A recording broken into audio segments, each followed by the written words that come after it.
Beautiful. I think this is gonna work. All right. If anybody listening could just pop over to the YouTube channel real quick and just let me know if the audio can be heard, that would be incredible. If it can, then that means this is working. And yeah, we'll give it just about another minute or two, and we'll go ahead and kick it off. And if, at any time, if anybody wants to request a mic, it is an open forum. You're welcome to ask any questions about the security audits that we're going to present tonight. You're welcome to ask any questions about the project in general. We're here for it. So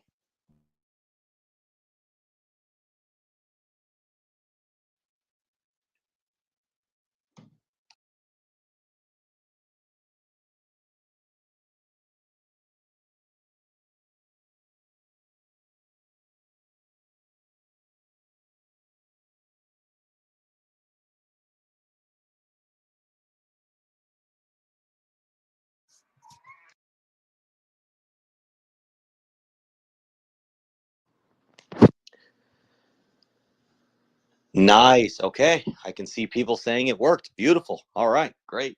So we got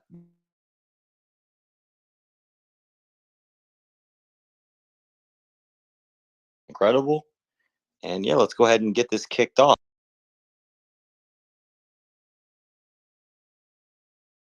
Morning, this evening, wherever it is you are in the world, we greatly appreciate you.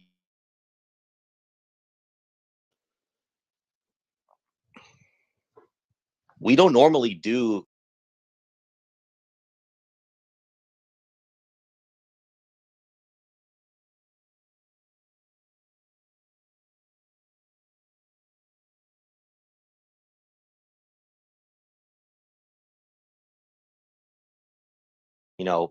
intimate and direct setting with everybody, but this is also cool too because people can share, retweet the space. By the way, retweet the space, please.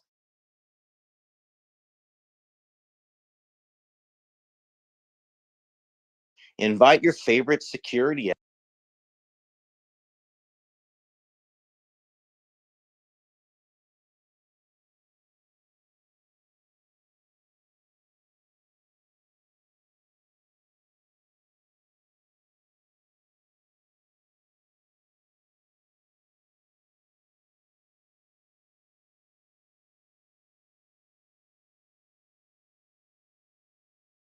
expert to come in here and press us for questions. We're here. You are listening here, you can see that, or you can go to internetmoney.io/audits. Oh, I see some people say audio is chopping in and out. One moment.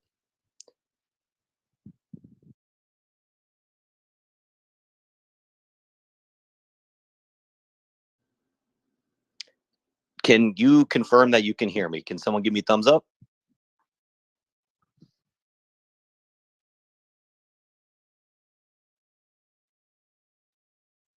I can hear you perfectly, KG. Thumbs up. Can anyone hear me? Yep, I can hear you perfectly. Can you hear me?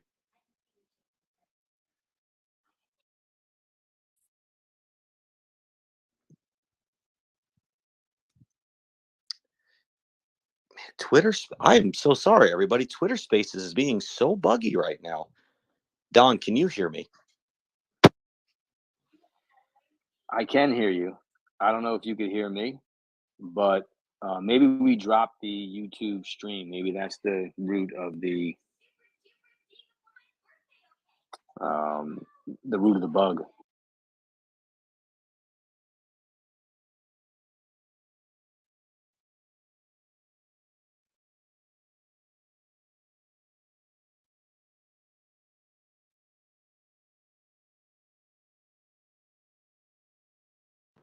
Okay, Don says he can hear me, so I'm just going to go ahead and continue what I was saying. Apologies for that. Twitter does this thing sometimes where certain people in the space can hear and other people cannot. But if I can be heard, then great. So, with the audits that we're releasing today, we have 3 tokens in our ecosystem, as well as another smart contract that is a swap router or DEX aggregator. And so, just a brief overview of what our tokens are is we have time, future, and internet money. And if you don't know what our tokens are or what they do, we can absolutely deep dive into those here in a moment. But those are the 3 tokens, the name of the 3 tokens that we have in our ecosystem. We also have, like I said, that swap router or that DEX aggregator. So at the core of our product is the internet money wallet, and it exists on Android, iOS, and Chrome. And so in order to do the in-app swaps that we provide, like just like on MetaMask, if you go into their app and you hit that swap button, that is done through a swap router or a DEX aggregator. And so we have that same technology. We didn't fork it from MetaMask. We built it from the ground up. I actually unbiasedly think that ours is better in every way. That's a totally different discussion. So that's what a DEX aggregator is. Now, we have been working with Certic or Certic to have all of our smart contracts audited. And it has been a lengthy process, and for good reason. They're very thorough. There's a lot of conversation that goes back and forth. There's a lot of understanding and framing of what it is you're doing with your tokens. It's not just, here, audit this contract and you leave them alone. They have to understand what's also going on in the contract. So there's a lot of collaboration with the security audit team. And what they're ultimately checking for is there any way that this contract can be exploited? And is there any way that this contract can exploit? So, an example of something that the security audit might show up is, hey, this contract can, not saying that we can do this. I'm giving an example of what a flag might be. This contract can mint unlimited tokens. This contract can blacklist your address. This contract can steal your money, right? They'd find for things like that. But then they can also even get into more obscure things that they can do. Like, oh, this contract can be exploited in the event that an attacker does XYZ. So there's that type of stuff as well. Now, also for one of our tokens, time, we got what's called an economic audit as well, but only for that token. And economic audits are really cool because they're not looking for security exploits. They're looking for mathematic errors and calculation exploits, right? Like, oh, hey, your math is working wrong here or there. So somebody can exploit your contract based on the math. Or, hey, the thing you're claiming to be true isn't true mathematically, and here's why. So if you go to our website, internetmoney.io/audits, you can see all of the audits there. And right now, that's just a very basic functional site to house all the PDFs. But we'll work on making that page all nice and pretty and organized later. So if you're interested in any of those audits, click on the link on the page, download the audit, give it a review. If you have any questions, whether now or later, we're here for you. So Don, I'm going to pass it over to you to say whatever you feel you want to say for now. And what you got? First and foremost, can you hear me?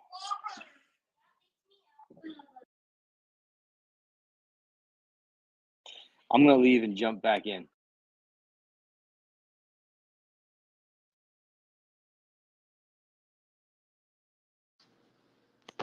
Yes, I could hear Don, but he just left.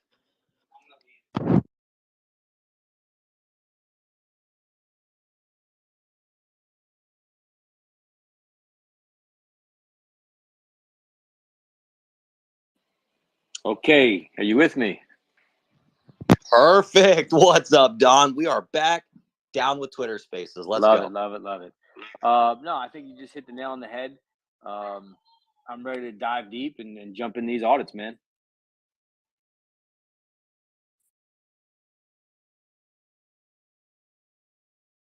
Great. I guess the way we do that is we can just pull them up and see. We'll kind of just talk about some things that came up on the audits and how we mitigated those. Now, if anything here goes over anybody's head, that's completely okay. We've been so intricately tied to this that you kind of lose what does everybody know and what does everybody not know. So if we say something and you're like, what the heck was that? Feel free to ask. If you're a security expert, feel free to jump up. Again, we're here for all questions. So I'm going to start it off nice and easy with the internet money audits. So if you go to internetmoney.io/audits, you will see that we have all the audits there lined up in the middle of the page. I'm going to be pulling this up myself here so I can walk you through it. It's another great thing about Telegram. You can share screen. You can't do that in Twitter. Okay, so you'll see if it says economic assessment, those were the two economic audits that we got for time. Now, if you look for security assessment, that is the security audit. So what I'm going to do first is I'm going to click on the security assessment for internet money on BNB Smart Chain and internet money on Ethereum. Now, these contracts were basically the same. They were just on different chains. The primary difference was two things. So we launched the very first token, the very first smart contract we ever launched as a project was Internet Money, IM, on BNB Smart Chain. That is our oldest and most OG contract in the ecosystem. We launched that one November of 2021. So we've been on, that has been on the market for over a year now. And that is 100% flawless uptime, just like we like our crypto. Immutable, no admin keys, just like crypto should be.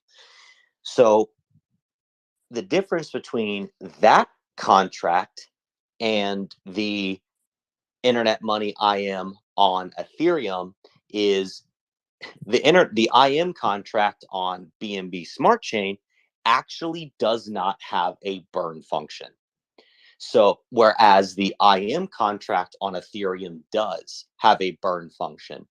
And for those that don't know what a burn function is, it literally just means that you can delete that token from existence. That's all a burn is you can delete it from existence, where it's no longer recognized on the blockchain. It literally, you hit the delete button. Now, you can still simulate burning by sending tokens to what's called the null address or a dead address. And in those addresses, nobody can access those tokens, not the team, not Vitalik, nobody. Nobody has the keys to those addresses. So now be careful if you're ever trying to do this. You want to go for the one that's either all zeros, literally, that's the addresses, 0x, all zeros, or there's another one that's 0x, all zeros, and it's literally the last four characters are dead, DEAD. So when we do burning for IM on Binance, we have to send to the dead address. Whereas when we do burning for IM on Ethereum, we can just delete the tokens from existence. So that's one difference. And then the second difference was actually the way that we distributed the tokens. So for IM on Binance, we didn't have an airdrop. We launched it. Liquidity has been added over time. Buyers and sellers have come into the system, And then actually about a month ago, maybe 2 months, within the last 1 to 2 months, all the allocation that we as a team had that we were reserving for different things within the project, we burned. So now IM is 100% fully decentralized. And actually the top holder is the market, is the DEX, which is really cool because I don't see that. I'm not sure I've seen that in any other token. Not saying it doesn't exist, I just haven't seen it. Now, what the difference was with IM on Ethereum is that we actually did an airdrop. We took a snapshot of all the holders of IM on BSC and we airdropped them IM on Ethereum 1-to-1. So with this came a mint. We had to mint these tokens into existence and distribute them. So we had a mint function in the contract, and what happened was the airdrop literally minted to every address their tokens. So we got a flag for that on the Ethereum IM security audit. And that was, and you can see too, so the security audit, it'll show the flag, right? It'll say that this address can mint tokens. But then you have to look at the alleviation section, which tells you how that security risk was overcome. And so even though, yes, we could mint the tokens, we alleviated it literally immediately. It was, for all intents and purpose, this whole thing happened instantaneously because it was a script that ran this.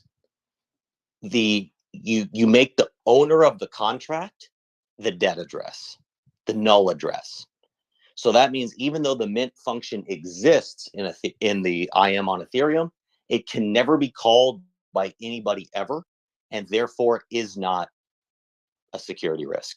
So that is, you could see that there.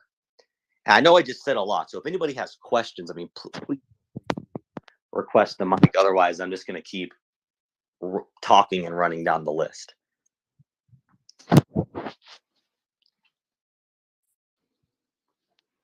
And that was, I believe, the only flag that we got on the Ethereum. We got no flags on the IM on BSC because it was already launched at the time they audited. So that's another thing too, is these audits happened before we launched it, right? Because we wanted to make sure that before, like when we launched IM on BSC over a year and a half ago, it was not security audited at that time.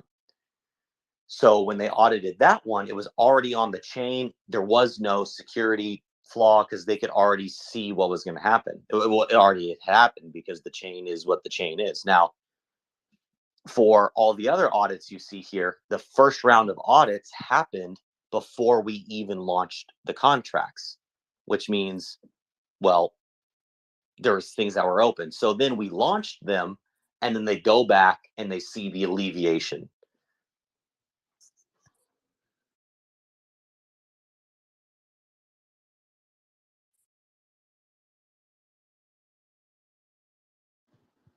So that is pretty much it for IM. And then we'll transition right into future, the security assessment for future. And for those that don't know what future is, again, another really cool token we have in our ecosystem.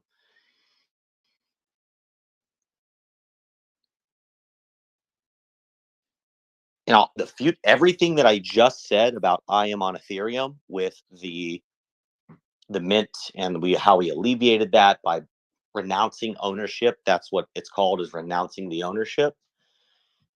It was the same flag on future. So future and IM are the same contract.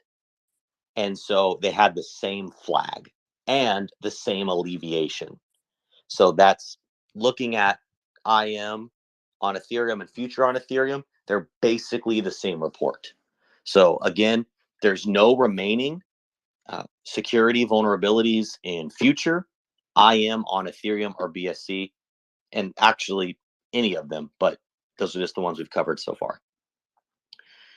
So now I'm going to go ahead and pull up the time security assessment. Now, if you're new here and you don't know what the time token is, that is one of our greatest innovations as a team. Our wallet, like all other crypto wallets, charges a fee when you swap within the wallet. The difference with our fees is A, they're less than the average competitor. So MetaMask, they're cheaper than Trust Wallet, less expensive than Trust, less expensive than MetaMask. But also 100% of the fees get distributed to the holders of the time token. The fees are paid in the form of the blockchain's native coin. So if you're swapping on PulseChain, that fee is paid in Pulse, which means if you're holding time, you're earning passive income in the form of Pulse. You're earning passive income in the form of ETH. You're earning passive income in the form of BNB. You don't have to stake the time token. You don't have to delegate the time token. You don't have to lock the time token up in any way, shape, or form. You can literally just hold the token and you claim your passive income as frequently as every block. You can literally see the rewards populate in real time. So, with how cool that is, it actually proposed a unique set of circumstances. The auditors have never seen this contract before. No one has seen this contract before because we invented it. It literally doesn't exist. There's actually an Ethereum EIP called 4626 that is kind of similar, but the nuances are what make time so innovative. And I'm not going to go into EIP 4626. That's a different conversation. Point being is we brought something new to the table, and CertIC has audited thousands of contracts, and they've never seen what we brought to the table. So it was actually really cool to be that for somebody with all this experience. Now, on the time contract, there were 3 findings. And if you're looking at the security audit, you'll see that there's 5 categories. There's critical, major, medium, minor, and informational. So on the time contract, we had 3 vulnerabilities, 1 major, 1 medium, 1 minor. All got resolved. They've all been alleviated. So there's 0 remaining, but the way that security audits work is they still report what the findings were, and then they report how those findings were satisfied. So that's important. You can't just look at a security audit, not just ours, but anybody's, and say, okay, they have vulnerabilities, I'm throwing it out the window. You have to keep reading. If you're going to read a security audit at all, you need to read the findings and you need to read the alleviations, or don't read it at all. So let's scroll down to,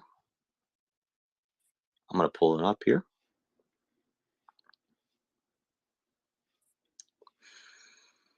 So the number 1 finding, the major finding, the biggest finding that they found in our contract was the token distribution. So the similar problem that I already explained that is solved with renouncing ownership. So they flagged us on all of the token contracts with the same thing. So the biggest finding that they found on the time contract was the thing that was alleviated the moment the contract was launched. How cool is that, first of all, that the biggest thing wasn't even an issue? Side point. And then let's see, the next 2 are a little more technical. We have the second one is it's function calls user provided addresses with no access control modifier. Let me refresh myself.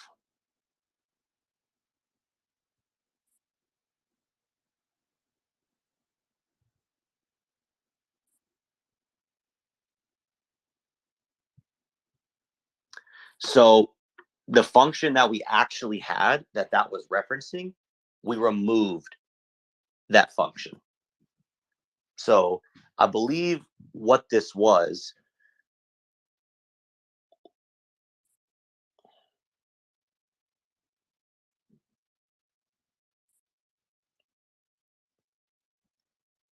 now I'm still here. I want to be accurate with what I'm going to say.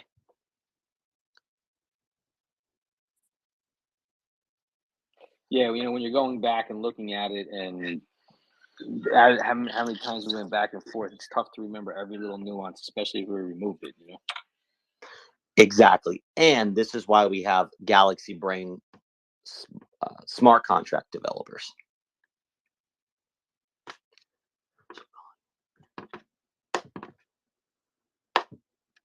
Yeah, well, I'll have to circle back on that one because actually, I don't exactly know what they're saying here on this one.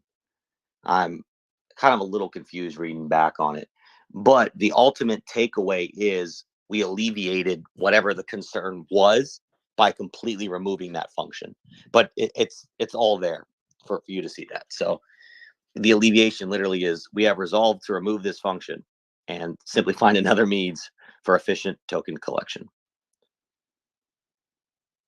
Oh, okay. I get it. It just clicked. Okay. So the way that the fees are collected is this. The fee is charged on the swap router. Now, that fee, the pulse, the ETH, let's call it the dividends. The dividends are held in the swap router. Now, when you, as the user, go to claim your dividends, you actually have to bring them over from the swap router and put them into the time contract. Now, we made that with a clean user interface and the contracts talk to each other. So all you have to do is hit a button. You don't actually know all the inner workings, but it actually, the time contract had to physically make a call to the swap router and pull it over. So what we did was we took that function out and we just made the call to the swap router an independent function. So now the time contract doesn't call the swap router just sends it over. So whatever that means to everybody listening, that's what happened. And didn't we save like 16% gas and efficiency on that? Correct. Yes. That was part of it. So the original thought was, hey, let's just, every time somebody swaps, let's just send over the dividends, right? Every swap. Well, with doing that, that was a gas increase of 16% per swap on average. So we introduced the sweeping function. Now, all that has to happen is one user sweeps and it brings over all the dividends for everybody. So it's pretty cool.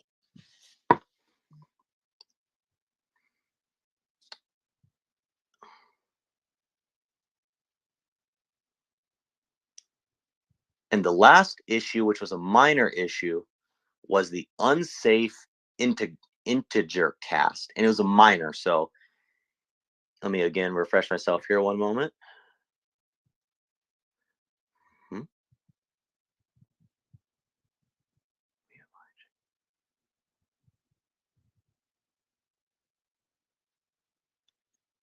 So this issue was referring to, so there's a function in the contract, and for you contract nerds, I mean, this stuff gets really freaking cool. There's a function in the contract called magnified dividend per share, or it's not a function because you can't call it. It's part of the contract's logic. So what the magnified dividend per share is it's the way that the contract calculates how much dividends you're entitled to receive. So the way the contract works is if you're holding your time and more dividends are being put into the contract, you are credited those dividends to your address. Listen how powerful that is. You are credited those dividends to your address. So what that means is, let's say you've accumulated 10 ETH in your accredited to your address. You've accumulated 1 billion pulse, whatever the native coin is. Now, let's say you want to sell your tokens, or you want to send half of them to another wallet, or whatever it is you want to do. Someone creates some other cool smart contract down the line that we can't even foresee right now. We have our own version of Hedron, or people are HSI, NFT, tokenizing some stake for time. We have no idea what the future holds, okay? Point being, you no longer have those tokens in that address. You can still claim the dividends you've earned. That's powerful because, look, consult your tax advisors. Okay. This is not tax advice. This is one person on the internet speculating about potential realities. I see potential tax benefits there to deferring rewards that you've earned and have not claimed. So you could still exit your position and the dividends are not affected. That's a pretty dang cool piece of logic. And the magnified dividend per share makes it so that way, like, nobody else can buy more tokens, come in, have a bigger share, and then be able to claim, like let's say there's 100 ETH. I can't go buy 50% of the supply and then claim 50 ETH. You have to do the work, and doing the work is holding the tokens as the dividends come in. And so all that to say, they put a recommendation here that like this, I would have to pick the dev's brain from this one. But what they recommended was, I guess, the way we were converting unit 256 to int 256, they didn't find that to be the best logic. So they provided a solution and we implemented the solution. And so that was alleviated. It was a minor issue anyways, but we fixed it. And that was a lot. And hey, if anyone out there is listening has questions, I mean, please hop up and ask. Don't be shy. Don't be embarrassed. It doesn't matter how beginner or how expert your question is. You're welcome, and you will be met with open arms. So please. Otherwise, I'm just going to keep rambling through these audits.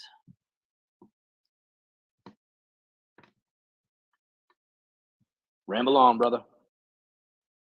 Okay. So while we're on the topic of time, I'm going to switch over to the economic assessment for time.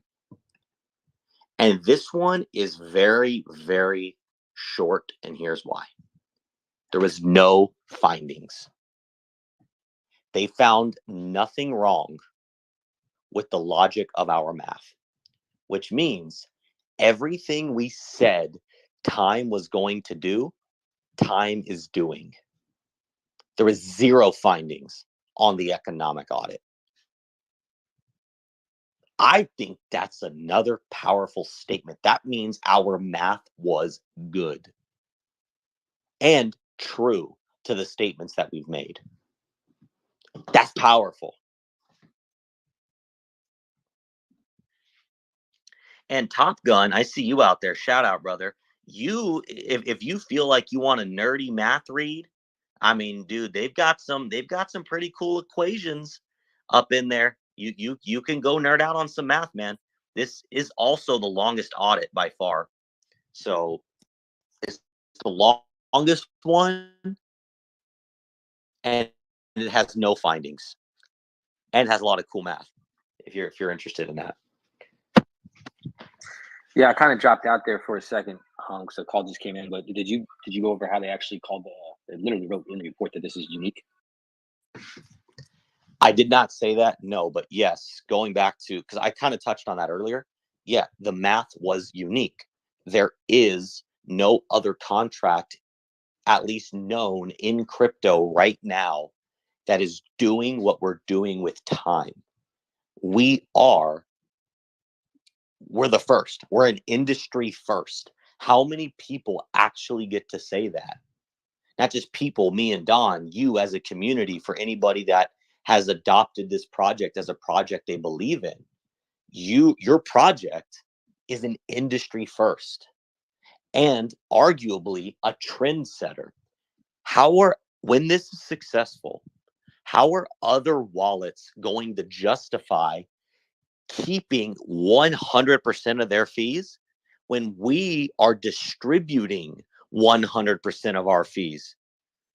How are they possibly, how is that narrative even going to be viable anymore?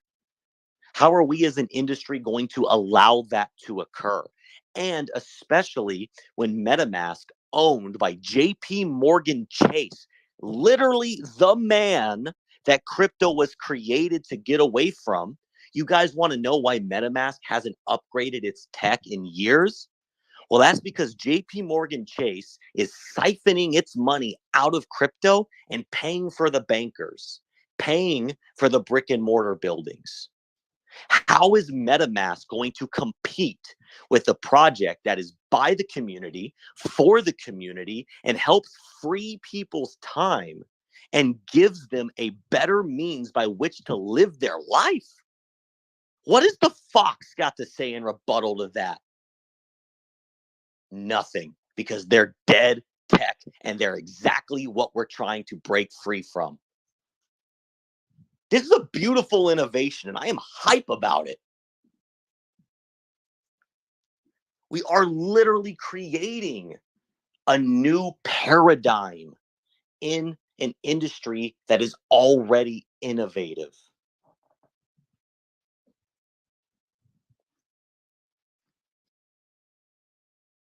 Amen to that. Yeah, the future, 2023, 2024, it's going to be all about the passive income.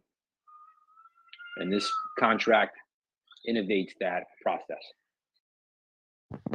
Exactly, because it's a token that, and I know, like, look, the hexagons, the pulsicans, we're in a very high level community in that we love our game theory. We love all these intricate processes and they're beautiful. I love it. It's what keeps us engaged on a gamified level.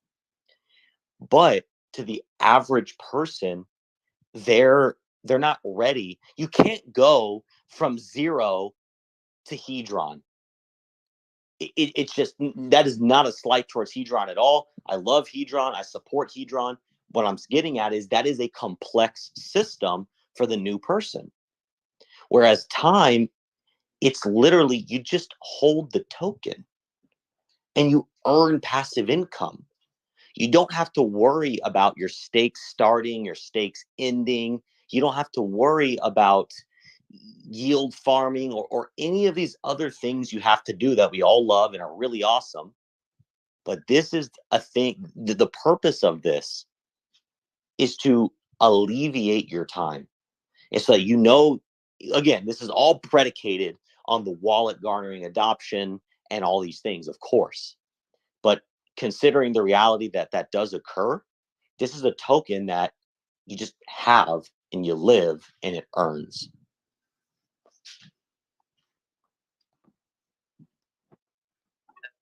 I see Mello. Oh, he's coming up. What's up, Mello? Welcome to the show. How you doing, brother?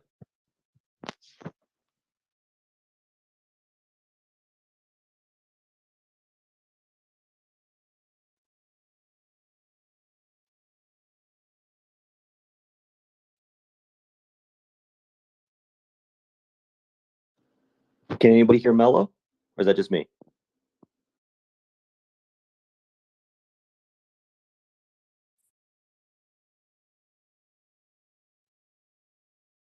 I cannot hear Mello. What's up, Mello?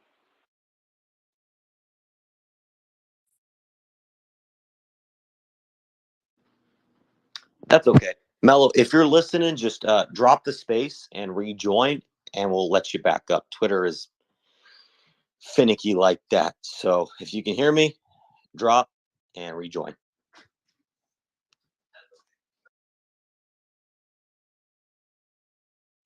All right, let's go ahead and dive into the last contract we have here tonight. It is another piece of innovative tech. It is the Internet Money Swap Router. This is the dividends generator for the time token and has some cool things to help you with your trades. Mello has requested again. Let's see if it works.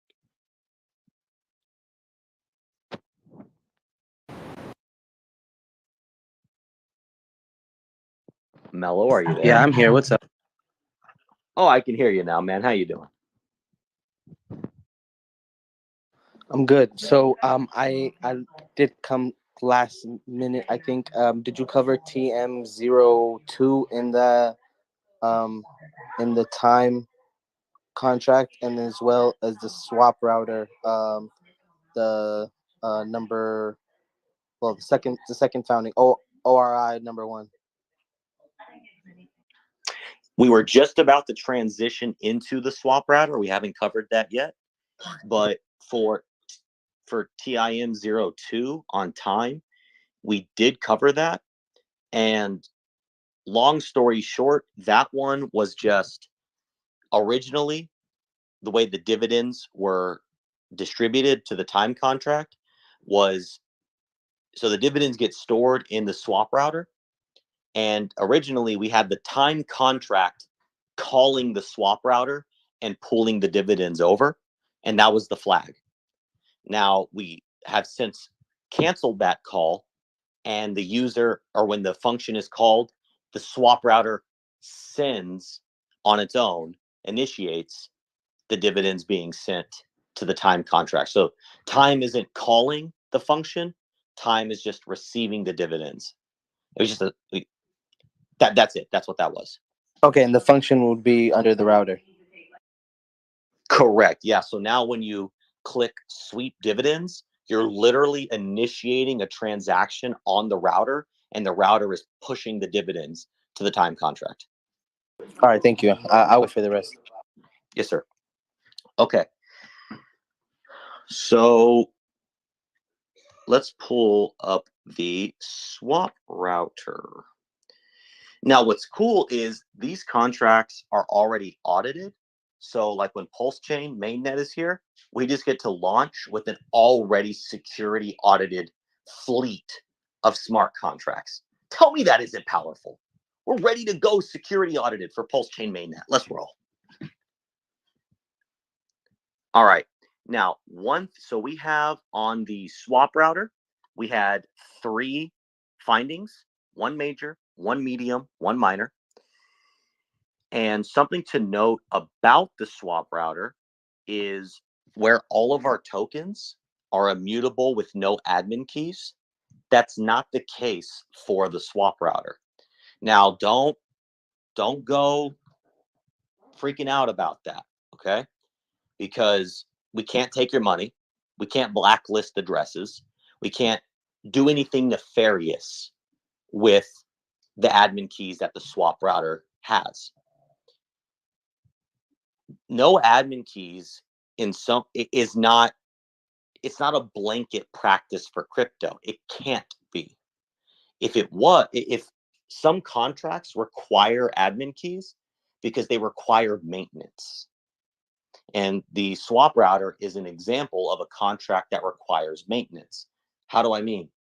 Well, it is a DEX aggregator, which means when you want to swap from ETH to internet money, ETH to Hex, Hex to internet money, whatever it is, it's going to calculate the best path for that swap, and it's going to show you your options. And by best path, it means the path that's going to get you the most tokens for your trade. So you might think, hey, if I go directly and I want to swap USDC for Hex, I'm going to get the best rate. That's not always true. You may get the best rate from some obscure pool. It may be swapping USDC for IM for Hedron for Hex. That may actually get you the most Hex. But instead of you having to go through and make all those calculations and say, oh, what's going to give me the most tokens, you literally just put in the trade you want to make, and it outputs that for you. You don't have to think about it. And it takes it one step further in that it shows you multiple dexes. So right now, for example, on Ethereum, our swap router is leveraging 2 dexes. It's leveraging Uniswap v2 and SushiSwap. Yes, we are going to build it out to support Uniswap v3, of course. But right now, it's just early stages. We have 2 dexes. So we have 2 admin keys there where we can stop a dex. we can deactivate it so that the router will no longer look to that DEX. And we can also add new DEXs. So if a new DEX comes out, we can add it to the swap router's logic. So again, we can't steal keys, we can't steal tokens, we can't do anything that's harmful to the user, but we have to be able to maintenance the system. It's like having a car that you're not allowed to take to a mechanic because it's immutable. Doesn't make any sense. So with that said, let's see what these findings are. So the biggest issue, we mitigated it, says centralization related risks, centralization privilege. Let's go to that one first. And it's exactly what I said: add DEX, disable DEX, and update token fee. Now, so these are the admin keys. Now, the update token fee, it's mitigated already. It's mitigated at the moment we launch time, or we launch the swap router. My apologies, because the fee can only be updated one time, right? It goes from 0 to whatever the fee is. And our fee is 0.729%. So the fee cannot be updated ever again, right? So even though we got the flag for updated token fee, remember, we got this audited before it launched. And so that's why the flag existed. Now that it has launched, it is alleviated. We cannot update the token fee again. So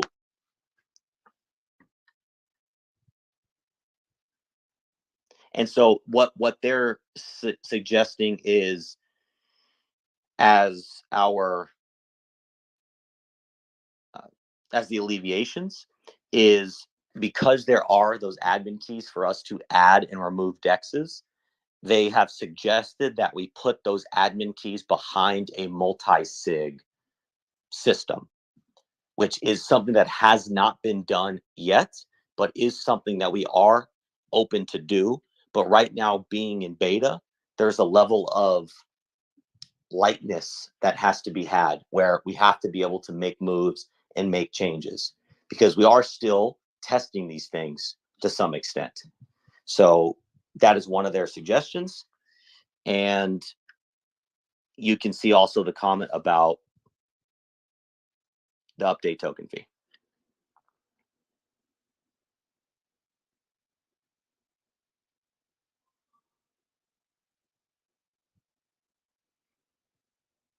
And keep in mind that if you're a bridge or a DEX or a DEX aggregator or a swap router, you're going to need keys to add and remove assets, tokens, what have you. There definitely needs to be maintenance. It's not a set it, forget it ERC20. Exactly.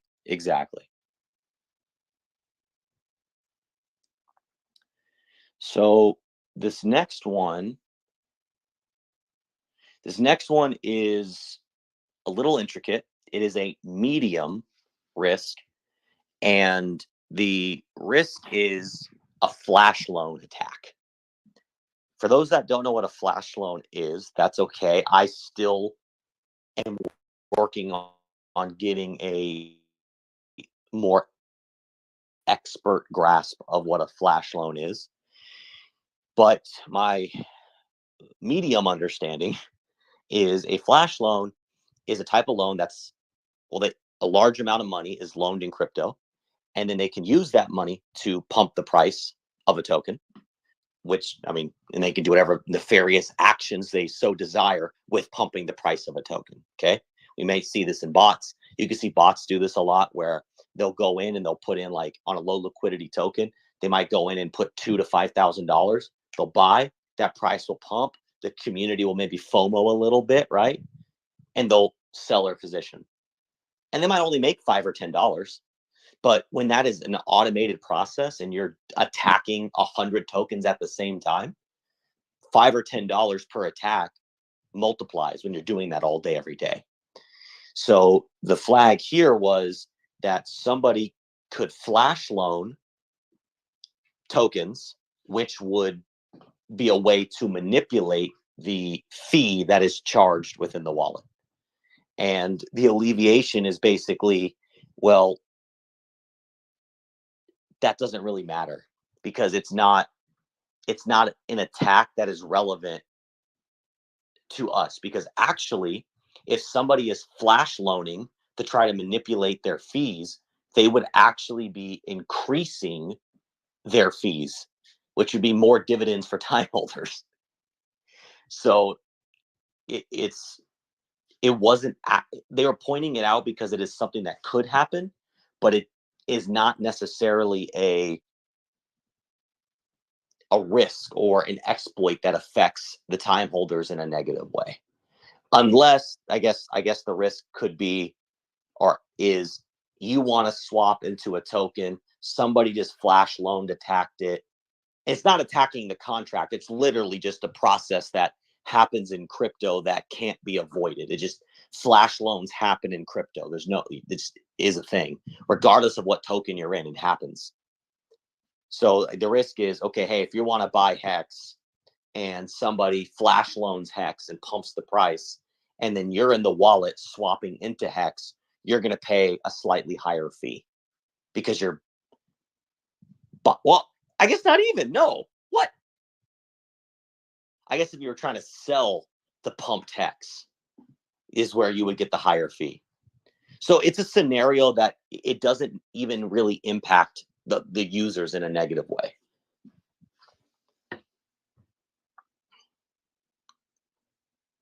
And then the final one is minor. Let me see.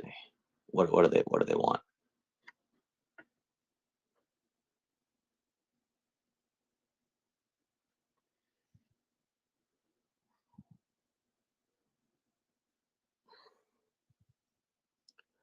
Okay, so the flag here was that, okay, because we're leveraging other dexes that are not our technology, right? Like we don't own Uniswap, we don't own SushiSwap, we have no part in that system, that they're saying, hey, what happens if those dexes get compromised? What do you do then? Well, the alleviation was the disabled dex feature. So if there is, I'm not saying anything negative about Uniswap or SushiSwap, just using this as an example. Let's say Uniswap has some exploit where everybody's money is getting stolen. Well, if our DEX router is leveraging Uniswap and sending funds through Uniswap, well, then our users' funds are getting stolen because Uniswap is getting hacked. Okay, well, the way we alleviated that is we have the disabled DEX feature. So see, there's a good admin key, right? Admin keys aren't inherently bad. So yeah, that's how we alleviated that concern. And that's it. We just went through all the audits, economic and security. There's got to be some questions. If not, hey, kudos to you. You guys are awesome.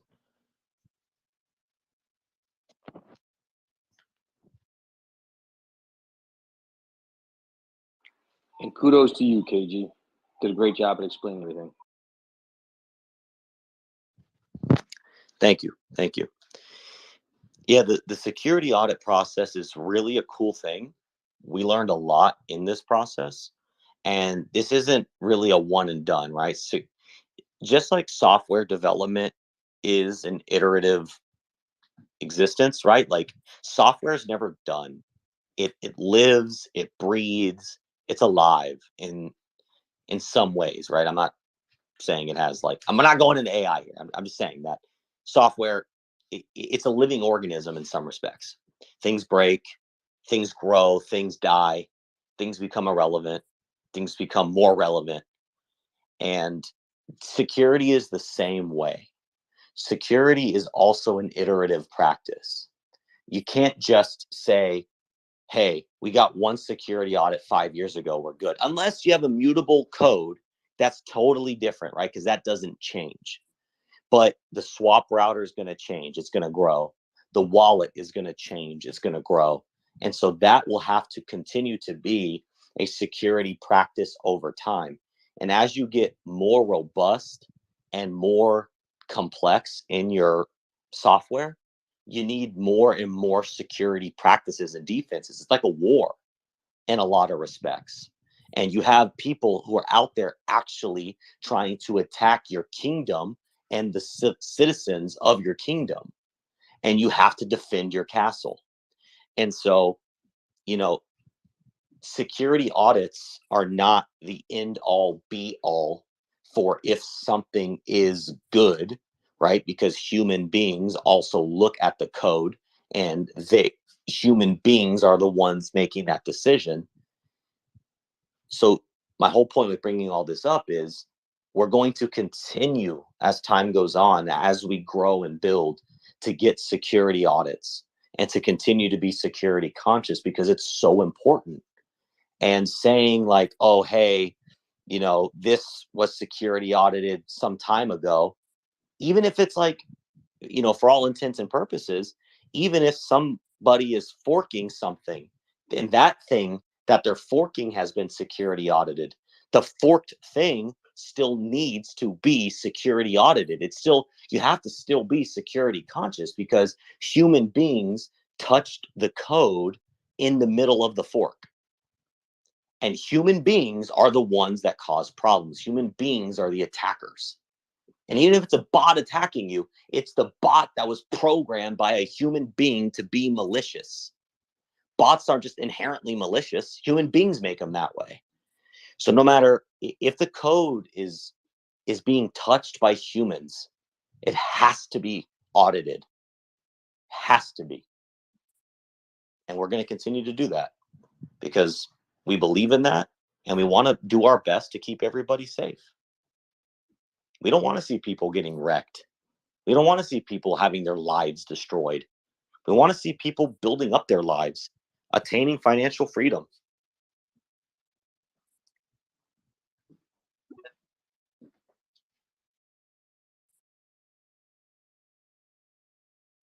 Yeah, and even if it's not a malicious attack, people make mistakes too.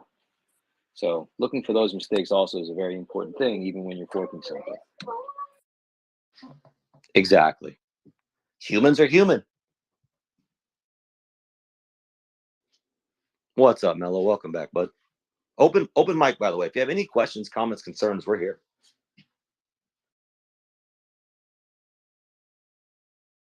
Hey, can you hear me? Loud and clear, brother. All right. So, yeah, no, you're doing very well. You're clearing up everything. I wanted to know, did you do any audits for the connectivity of the Chrome extension or the wallet for the Chrome extension?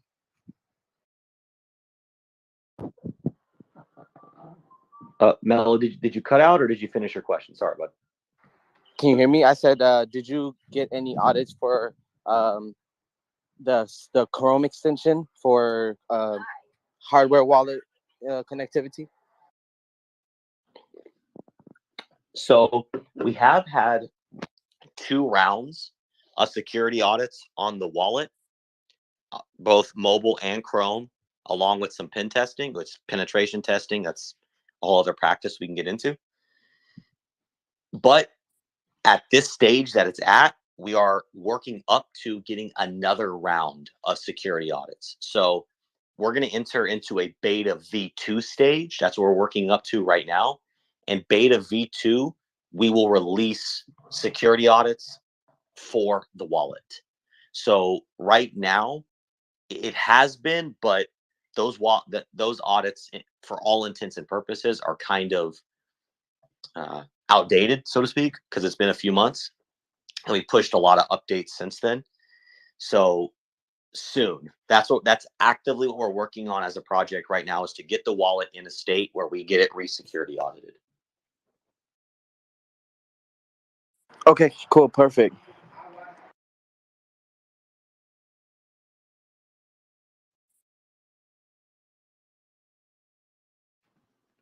Thanks, man. Yeah, you're welcome, man. Thanks for showing up.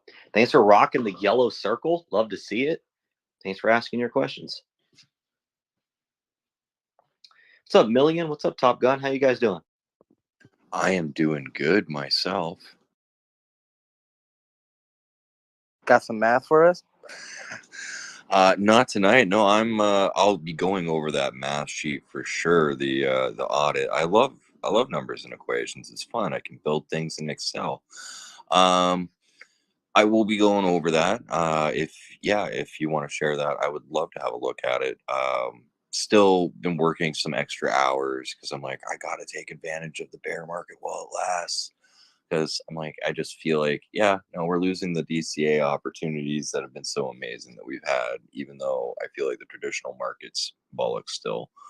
But hearing all this progress on the wallet and everything is just absolutely wonderful. So, I mean, I myself was a little bit curious because of just like not directly with the audit, but something I was asking in the group chat. But then you're over here talking was just because when it comes to claiming the dividends, that function of the yield for the token, for the portion of fees, for right now, the functionality to access that, the front end is built into the IM Money wallet. So if you're not, and the way it works, the fees get assigned to the address that the tokens are in. So if the tokens are in a different wallet like MetaMask, it won't be easy to claim the fees. You could still root call the functions of the contract or wait for the community to build a dApp, but you wouldn't have the ease and support that comes with the wallet. So my curiosity was like, but you can still access that front end from the wallet from, like, if my tokens were saved in a hardware wallet, once the accessibility is all audited in beta v2 and I can connect the hardware wallet, I would then still be able to use the Internet Money wallet to claim the fees to the hardware wallet. Is that correct? That is 100% correct. And currently, the Chrome extension does support Ledger. Trezor is being worked on. And yes, so that is a great point. Thanks for bringing that up. If you hold your time tokens, it doesn't matter what wallet you're using, you still earn your dividends because you got to, not just you, I'm not saying you think this, but just in general, tokens are not held in a wallet. Tokens are held on the blockchain, accessible by your private keys. The wallet is the front end, it's the projector screen to what's on the blockchain. So the contract isn't saying, oh, this person interacts with MetaMask, don't give them their dividends. All it says is this address on the blockchain is holding this many tokens, so they earn this many dividends. But Top Gun is correct that the only way or the only front end that exists right now to easily interact with those dividends is the Internet Money wallet. So we've talked about possibly building a front end on our website. So if you're using another wallet, or it's just a contract on the blockchain, any devs out there, you want to get creative, go build a front end to the dividends.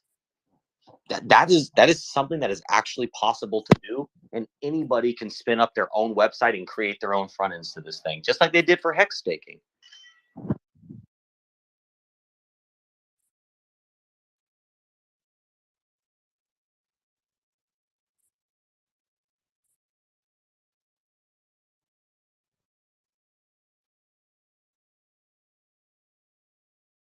Evolution, welcome to the panel.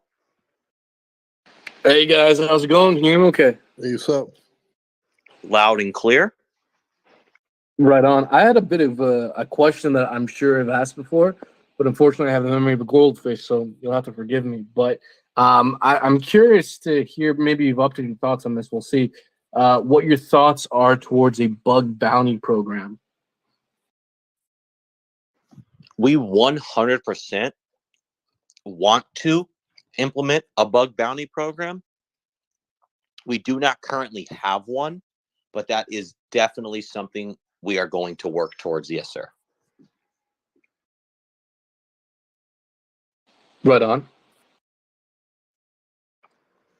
It just becomes, we know, like the thing is, it hasn't been really necessary to implement it yet because we're in beta. We know there's bugs, a lot of bugs right now.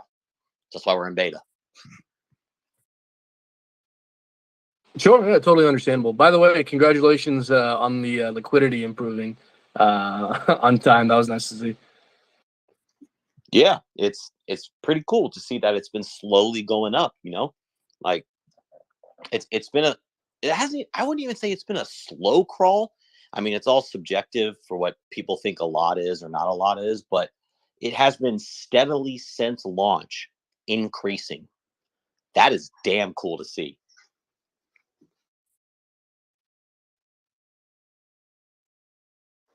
And thanks for making your video. Appreciate you doing that.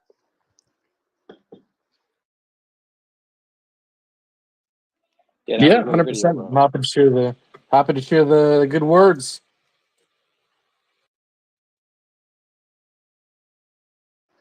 I think the thing that made me laugh the hardest was when we were playing the explainer video and it was like WD and you paused it and you're like, it's called time now.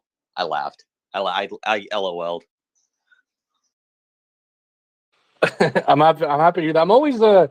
It's always funny to hear what people find interesting, because I don't know if I give off this vibe, but I'm actually very like unaware. Like I'm also unself-aware to some extent. I never can tell like what people find interesting. But yeah, did you manage I hate to like go on a tangent here, but did you see the new song of the channel?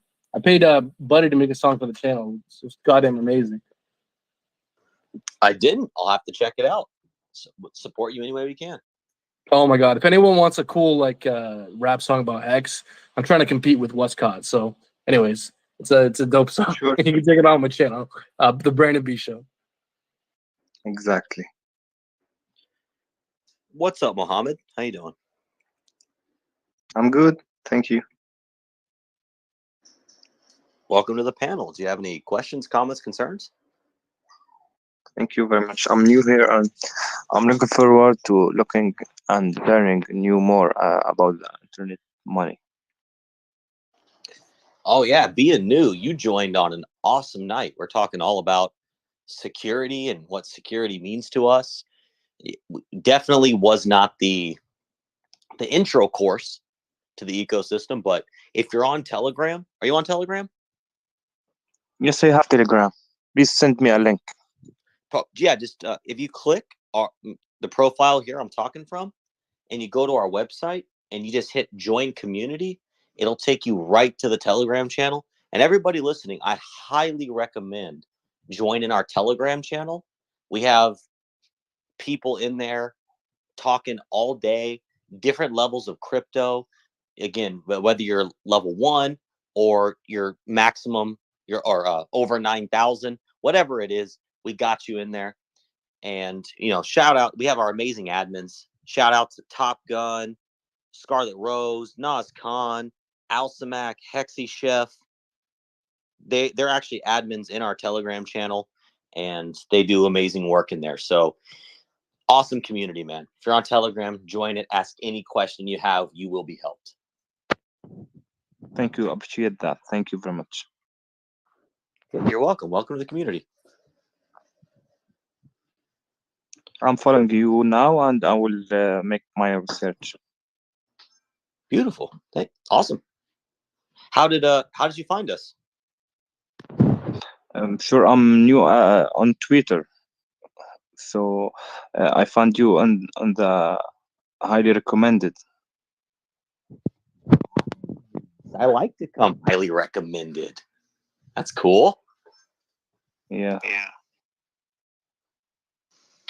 Yeah, and Revolution, I saw you jumped up. Did you have anything too, man? Good to see you. Oh no!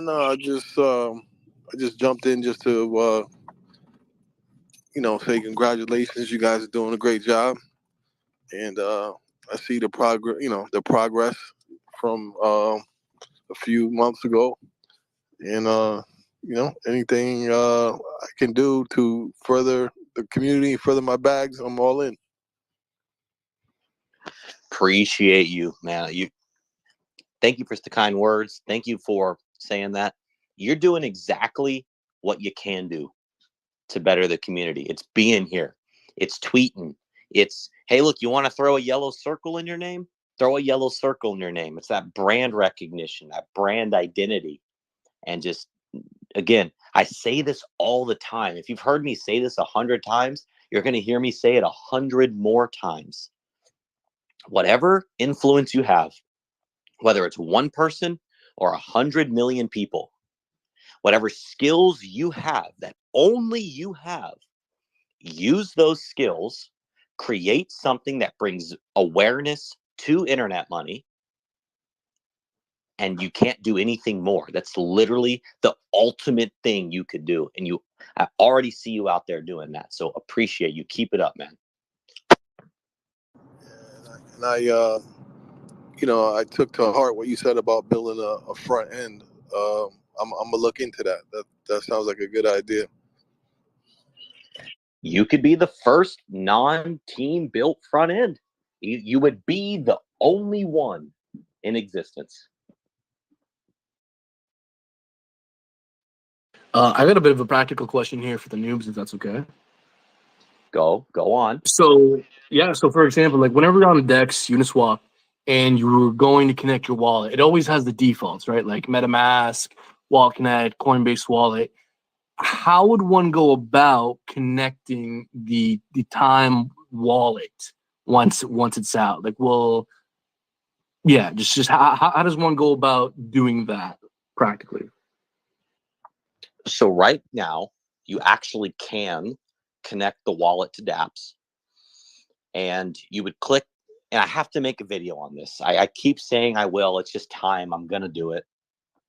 You click Wallet Connect, and then and this, we're working on making this user experience much easier, but you do it through Wallet Connect. That's ultimately the answer. Now, you have to copy a link from Wallet Connect, paste it in the wallet, and so that makes it a little more clunky, but we're actively working with Wallet Connect right now. Our devs are talking to their devs. We're in communication with their team, and we're working on integrating it to where if you click Wallet Connect, you'll see a list of all those wallets. We're working on becoming part of that list. So once that happens, it's going to be literally 2 buttons. You click Wallet Connect, and then you click the Internet Money wallet, and you connect it to your dApp. That's perfect. Yeah, I get what you're saying. And for those who don't understand what Wallet Connect is, like I'm on Uniswap right now, like it's right in front of me. So when you go to connect a wallet, it'll literally say MetaMask, Coinbase, and then Wallet Connect as like the third option. You click on Wallet Connect, and then there's like a menu of a bunch of other wallets, including Ledger and a bunch of other ones. If I may go on to like kind of expand upon this point, I'm not sure how much you're able to comment on this, like if it's too insider baseball, but how is it that a wallet goes about becoming one of these defaults with Uniswap? Like, do you have to go and talk to the dev team and work out some kind of like insider deal to become a default? Like, are you aware a bit of how that process works, or is it kind of ambiguous? That's exactly how it works. Right. Okay. All right. Perfect. Yeah. You literally. So the way that there's a cool way. So with Wallet Connect, basically everybody that uses Wallet Connect, once you're approved for Wallet Connect, you're in that way. But where you see MetaMask and Coinbase Wallet and all those things, that is literally a conscious choice by that team to natively support those wallets outside of Wallet Connect. So yeah. So however, we're working with a few teams right now to do that. You know, we're working towards that, but it's not Uniswap yet. So, yeah. Awesome. No, I appreciate your willingness to answer that. Have you had any communications with the Pulse team in regards to getting perhaps Time, the Time wallet set as a default for PulseX, anything like that? Love trying. I'm trying. There's some resistance there because apparently Richard's building a wallet, and so there's resistance to our wallet in some ways. Now, well, yeah, working on that. That's a tough cookie. Trying though. Yeah, perfectly understandable. Yeah, appreciate the willingness to answer. Oh yeah, I'm happy to answer any question. Now, going in reverse, we natively support PulseX, right? You download the wallet, you're natively connected. Like right now, you're natively connected to PulseChain testnet, the swap router, which swap router update. We're working on pushing an update out. So right now, if you're swapping within the wallet, there's a lot of bugs, and that's going to be fixed very soon. But our swap router was the first DEX aggregator. It is the first DEX aggregator to ever exist on PulseChain testnet. Operable, natively supporting PulseChain. It'll most likely be the first one that exists on PulseChain mainnet as well. And so right now, or a couple days soon, you can swap directly in the wallet on PulseX. So we're already doing everything on our end to natively support PulseChain and PulseX and make it as easy for anybody on the planet. Like literally right now, the Internet Money wallet is the easiest way to interact with PulseChain. That's the statement of fact. So that's going to remain statement of fact as far as all the facts that exist in front of us right here, right now. Mainnet comes around. The Internet Money wallet's going to be the easiest way to interact with PulseChain and PulseX, even if they don't natively support it, because they're going to support Wallet Connect. So, considering we get integrated there, we'll be good.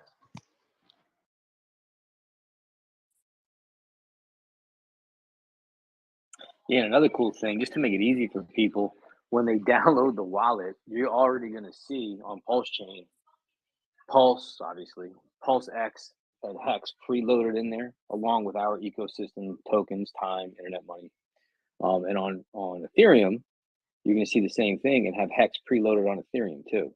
So for those of us who love to onboard people into Hex, when we're out there using the Internet Money wallet to do so, you can skip that part of all import this contract and it's just download the wallet. You're on PulseChain. If you want to switch the networks, all these networks are already preloaded. It's gonna be so user friendly, so easy, less expensive than MetaMask.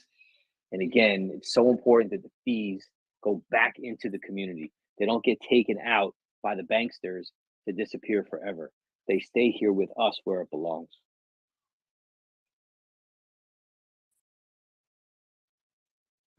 Exactly. That's a really good point, Don. Yeah. We don't even talk about that much, but so not only will you be natively connected to PulseChain, natively able to swap on PulseX without even having to import a contract address, you're going to see Pulse, PulseX, Hex, IM, Time, and Future. Oh, not Future, and Time, all loaded on the wallet with logos and commas. I mean, come on. Why aren't people's brains melting? Because it's too easy, right? It's like too okay, great. We did it. It's awesome. It's easy. It's expected because we should expect this to be what it is. And listen, like we said before, there's a lot of complex ecosystems out there. A lot of complex ecosystems. You got to be a virtual rocket scientist to understand. How some of you guys understand all those levels is absolutely amazing. But our ecosystem really is simple at heart. And the value proposition on the time token is not number go up. Yes, of course, we all love number go up. But it just becomes use the wallet. And then everything else takes care of itself. It truly is an ecosystem. And the heart of the ecosystem is the wallet. As long as people are swapping in the wallet, we didn't even talk about the buy and burn. So it's the wallet swaps feed everything. Oh, and guess what? If you're swapping in the wallet, a little bit of Hex is going to get burnt as well. You want to talk about that, KJ? I think it's too bullish. I think it's way too bullish. I don't think they're going to ride for 8 seconds. I don't think if that's rodeo talk. If you guys don't know rodeo, sorry, that's rodeo joke. Yeah, I'm happy to talk about the buy and burn. So the buy and burn is actually another smart contract that we're working on. Version 1 of it has been launched on testnet, PulseChain testnet. And it's actually really freaking cool. So it will be the first hex buy and burn that exists. It'll also be an IM buy and burn as well. And it's pretty simple. It uses the time token as the fuel for the buy and burn. So you deposit time. Anybody can deposit time into the buy and burn contract. It's immutable with no admin keys. And you can also withdraw your time that you put in. So it's not like, oh, if I put it in there, I lose it forever. No, you can withdraw it. And only you can withdraw it, right? Now, what happens is as the wallet generates dividends, Pulse or an ETH in the case of Hex, and Pulse, ETH, and BNB in the case of IM, those dividends get stored in the buy and burn contract. And then there are functions that anybody can call. And this is how we were able to make it decentralized. Check this out. A decentralized, no admin key buy and burn. Let this blow your mind for a minute, please. Anybody can sweep the dividends. Anybody can claim the dividends. Anybody can buy Hex, and anybody can burn the Hex. Now that means, hey, Internet Money website, our front end goes down, boom, bye-bye, whatever happens. Anybody else can build a front end to this. Anybody anywhere can call these functions at any time. They're public call functions, and it's a decentralized, no admin key buy and burn. So that means that as more volume generates in the Internet Money Wallet, more IM and more Hex get burned. Buy and burn. They get bought and burned forever. It's the only protocol in existence right now that's going to make Hex deflationary.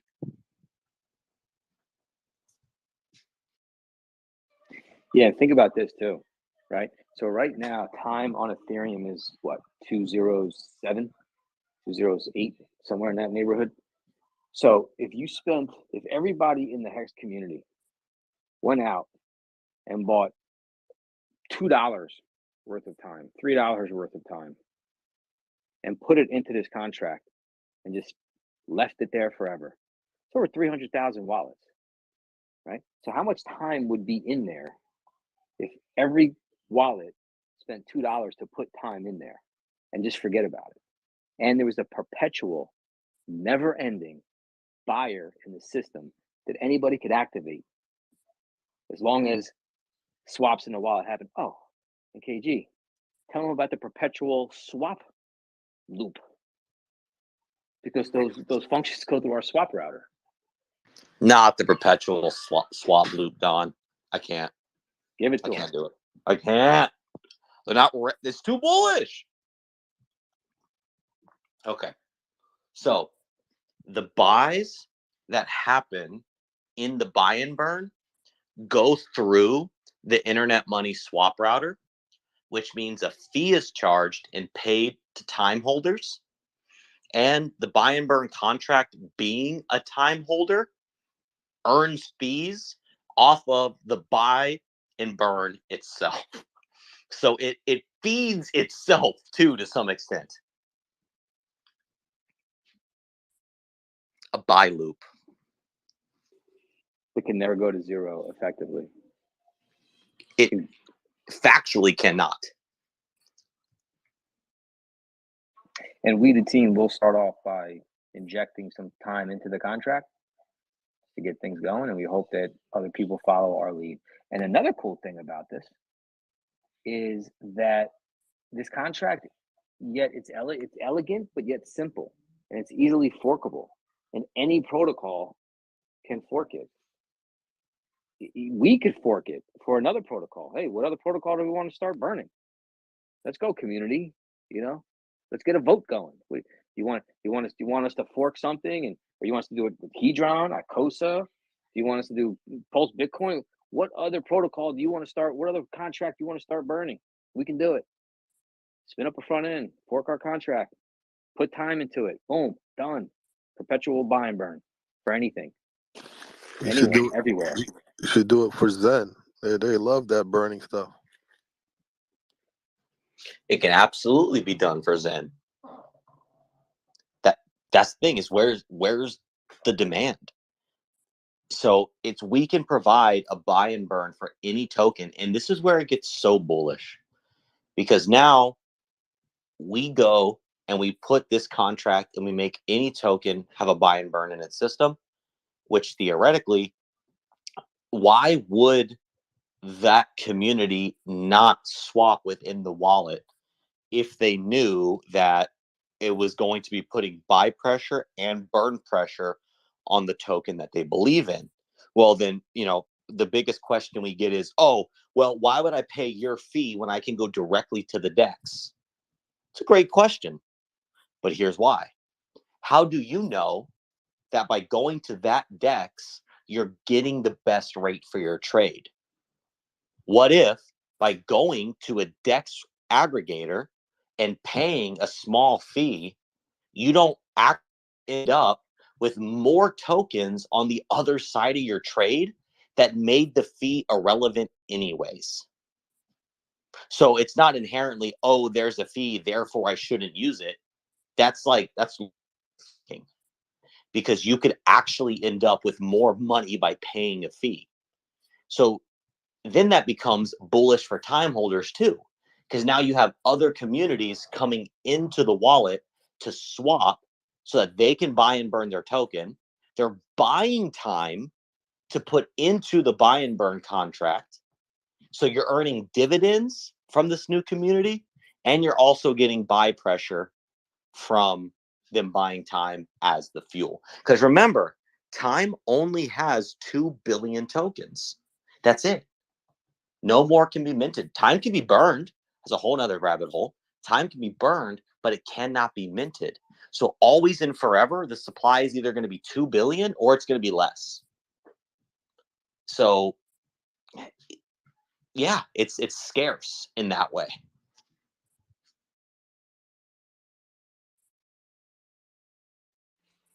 You want to know something else that's cool, KG? I don't think I can handle it. We talked about we touched on this in the beginning when we discussed the future. You said we'll talk about what it does, but we only talked about the fact that there's only one finding, and we alleviated that finding on the report. I might have jumped out, but did we discuss what future actually does? No, but I can or you can, your choice. You can go ahead. Just give them a high level overview. It's a pretty simple contract. Didn't take that long. All right. So I just explained time, right? You earn the dividend. Now, Your mic is kind of oh, is that better? perfect. So time is earning the dividends. Okay.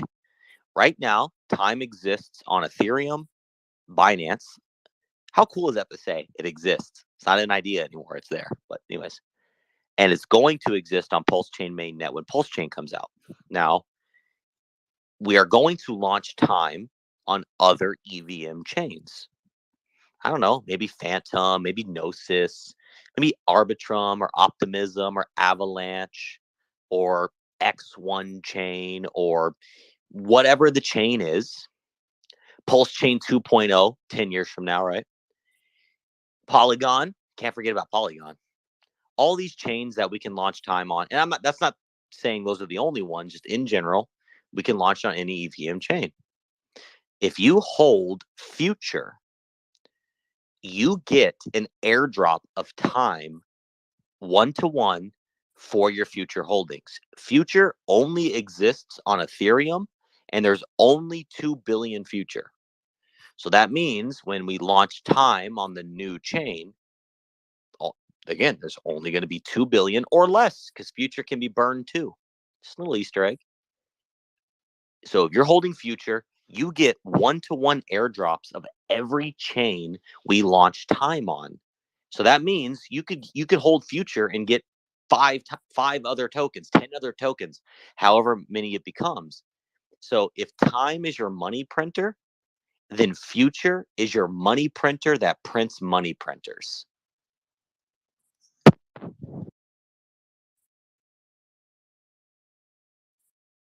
So KG, explain what happens in the event that some time actually does get burnt. If the smart contract recognizes 2 billion total supply as 100% of the fees. Well, what happens if someone gets burned? So in the event that time gets burned, which it can, right? That is a function. Then the remaining time holders now get an amplified share of the dividends. So because your holdings in relation to the total supply have increased. So the more time gets burned, let's pretend the price doesn't even go up. Let's just pretend that it just gets burned and there's no price increase. Let's not even consider that. You are, by a statement of fact, earning more of the pie.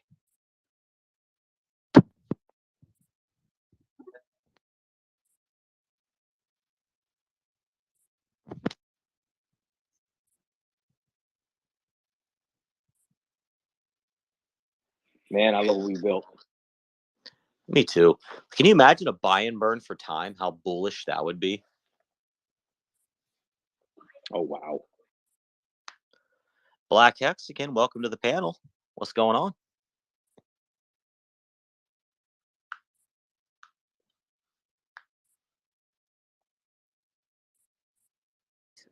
Post the fork of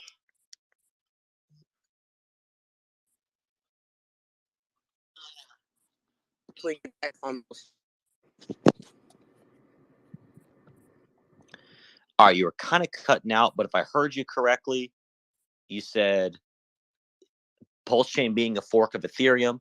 When PulseChain forks Ethereum, are you getting a copy of time on PulseChain, right? yes. Yes, you are, but that copy will not be honored only because we have a unique scenario where we had 2 sacrifices, and the first sacrifice was for time on PulseChain only. So we're going to relaunch. We can't stop the time that's going to get forked, but we're going to relaunch time natively on PulseChain, and that's the time that will earn the dividends. So essentially a different contract address. Correct. Yes. Thank you. You're welcome. Great question. That's actually a question we get often. And, when we first did the sacrifice for PulseChain, we didn't expect we considered with 100% certainty that PulseChain was going to be out before us. And so part of the system design was with that in mind. But now here we are and we're launching things, we had to adapt. And so that's one of those kind of leftover situations from building with that in mind.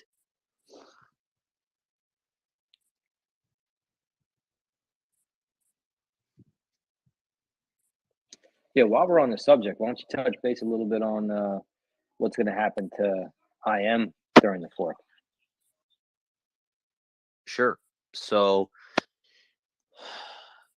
yeah, if you're holding IM on ETH and before I switch that, what's up, Bud? Welcome to the panel. Did you have a question on that before I change topics? No, finish that topic, and then I'll ask you a question.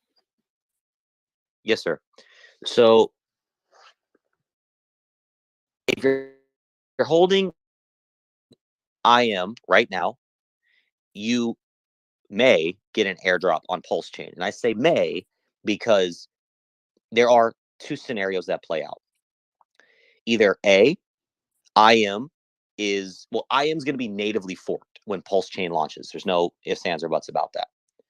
Well, I can't say that. No, I can't say that. We don't know because we didn't know the snapshot was going to happen 55 days prior to V3. So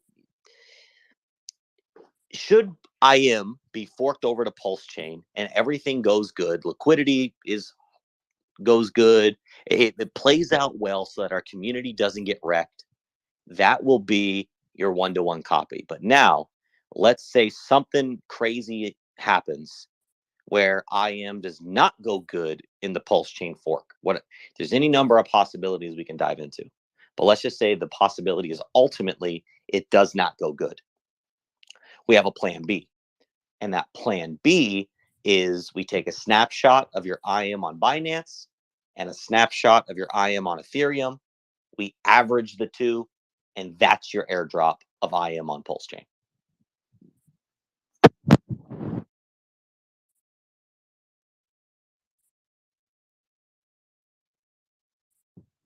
What's up? If I can, Oh. sorry, if I can just jump in real quick and ask for a moment of clarification, just because I'm not sure if this is widely understood, but you brought up the fact that there may have already been a snapshot for the tokens that will exist on Pulse, just because there's so much ambiguity surrounding this specific topic. Can you clarify if you have information as to regards to whether or not the snapshot for Pulse has already taken place? We don't know. My statement was referring to when PulseChain testnet v3 first launched. The snapshot had actually occurred 55 days prior to v3 launching. And I see. Yeah. I appreciate the clarification. Right on. Yeah. So for all intents and purposes, the mainnet snapshot could have already happened. It may not have happened. It may happen on the day it launches. We don't know. Like at this point, it's unknown. So yeah. So we had to create and see what the interesting thing that happened was we actually launched IM on Ethereum on February 22nd of this year. And the snapshot occurred on like February 18th or something. It like happened like just a few days before we launched. So we thought when V3 happened, we were kind of confused. Like we thought it was broken. Like, wait, why isn't IM on here? Did we get singled out? No, we just came to find out that snapshot literally happened 4 days before we launched. And or however many actual days it was. So it's like we talked about like all these potential scenarios with the AMM fixer bot and liquidity going bad and whales coming and all these things. And one thing we never thought of was, oh, wait, maybe the snapshot happened before we launched. So there's just so many unforeseen things going into this fork that we had to create a plan B in the event that something, bad happened, or just not bad necessarily, but not conducive to the holders of IM.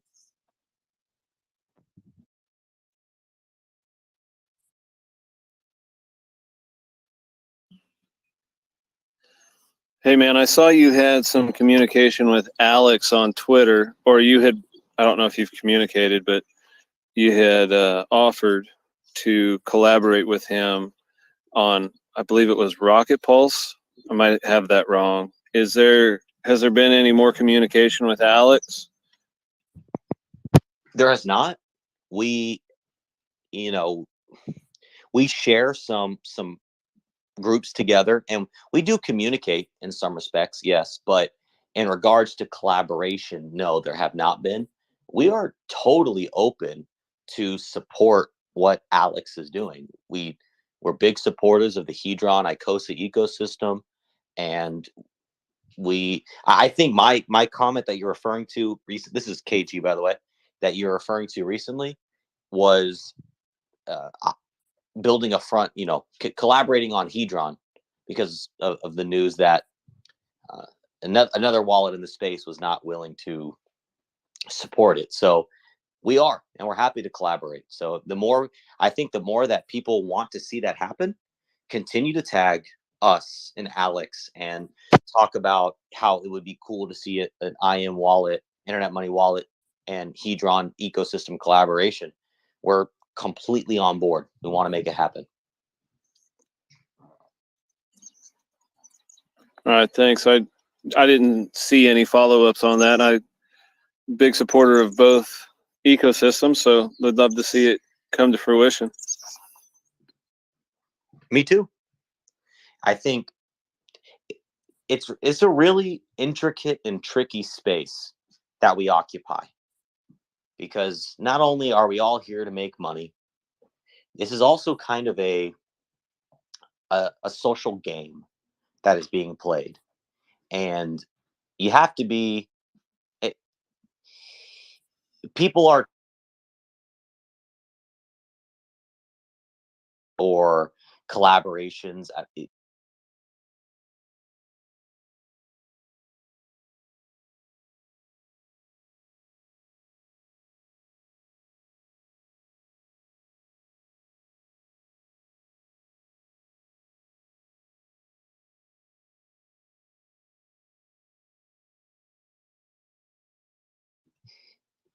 So there's a lot of that involved to the belief and the philosophy that with time, patience, and perseverance, we shall overcome all things. We see only the objective. The obstacle must give way. We don't get deterred. It lights our fire.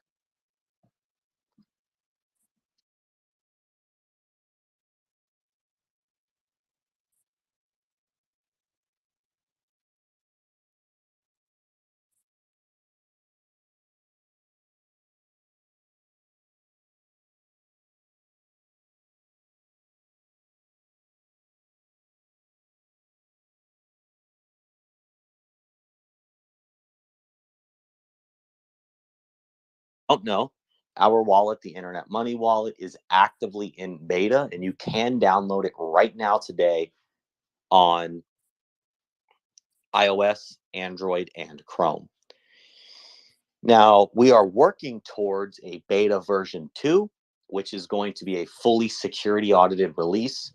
But right now, the most immediate thing that the dev team is focusing on and spending all their time on is Wallet Connect support.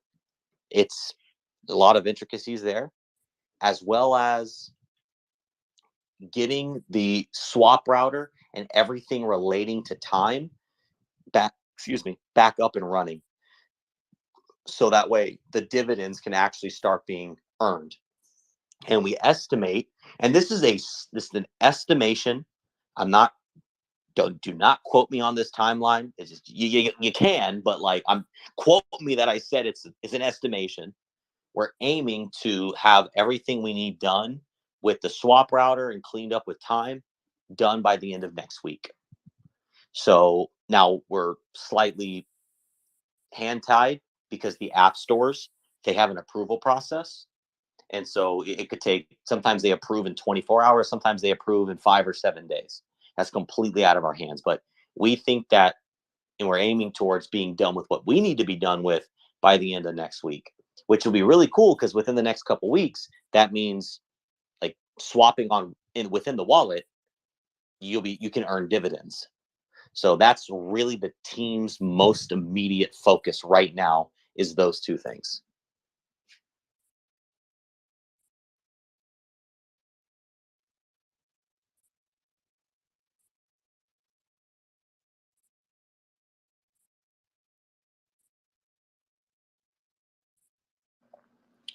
Yeah, if anybody out there has any questions whatsoever, feel free to ask. No judgments. Doesn't matter how new or experienced it is. We're here.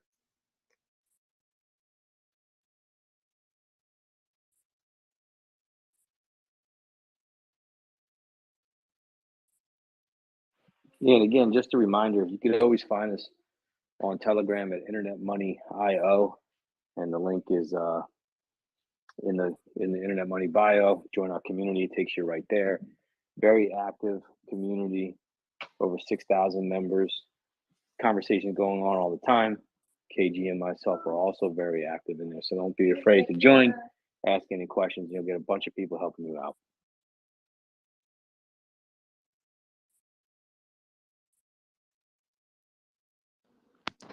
Exactly.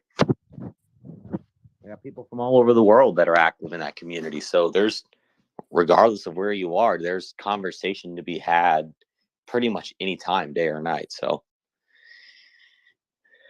but if on that, I'm going to open the floor up for questions one more time, and then we're going to shut it down. So if anybody has any questions, please, floor is open, floor is yours. So just for clarity, we're thinking possibly within a month we should have Internet Money Wallet. Well, Internet Money Wallet's already here. Not the beta version though. No. Beta version, we're going to be in beta for a few more months at least. But beta version 2 is going to be a fully security audited release. So beta version 2 is like a soft version 1, I guess you could call it.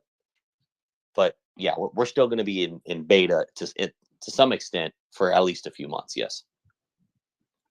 What Can you give me a little bit more clarity on that as far as like what would change from beta version 2 to the actual wallet itself?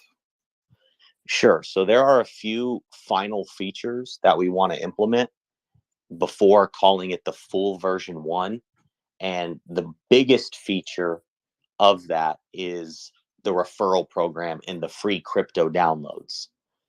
That was a program we've tested twice already during beta, and we've learned a lot. We've grown a lot, but we've paused developing that because it was taking up a lot of time and mental resources and developer hard work to do that. And it's a very important feature, but we wanted to shift the focus back to some other things because we were spending so much focus there. So getting all this other stuff that we want to get done first, getting that audited, getting that out, and then reshifting some focus to that free download and referral program. And there might be some other features we sprinkle in at that time, but really that feature is the big one in between beta V2 and V1. And beta V2, is that going to have NFTs in it? No. And that's another one of those big features that we're thinking, man, do we put that in between beta V2 and V1? Or do we get V1 out and make NFTs one of the first features we focus on after? Because NFTs are very important. They're a whole nother side of crypto. So that is high on the roadmap priority list, though. Okay. It's actually incredible how many little things, and it gives me a whole nother respect for what Richard's going through with PulseChain, because there's so much that happens, that goes unseen with every project that's being developed. Every little intricacy opens up other boxes of intricacies, which open up boxes of intricacies. If you're familiar with Indra's web, not just you personally, Bud, but just whoever's listening, software development is Indra's web, totally. And so it's just biting off baby chunks, little steps at a time. And like a feature like, for example, NFTs or the referral program, it's not, I'm not saying you're saying this, I'm just providing insight to everybody listening. Those all come with layers and layers of complexity and nuance. So if we want to, when we go to implement NFTs, that's probably going to be a full dev team focus for a few months, I imagine. I could be wrong. I hope I'm wrong, but it is just so much that goes into it. So like when we go for big features like that, we have to kind of make that the main thing we're working on. Understood. Yeah, even just to put things into perspective a little bit on that point, even just with this round of security audits, I mean, there's 9 different reports that are uploaded on our website. And each one of those reports needed attention to detail. And the 2 pen tests that we went through already, and then we're about to go through a third. And then with the buy and burn contracts, I mean, these are all, each one of these things requires a certain level of attention. And beta V2 is essentially V1 without, the referral program, like KG said. So we're very close to that point. We're polishing up a few things and working out a few last minute bugs. And yeah, there was a little couple curveballs thrown our way as expected with software. But that's why the community helping out and the community jumping in and, hey, listen, if you're listening, please jump in and test it and try to find some bugs. Join our community and then start reporting. We have a reporting process in place, and it's there for a reason. KG and I, we do a lot of testing. I know this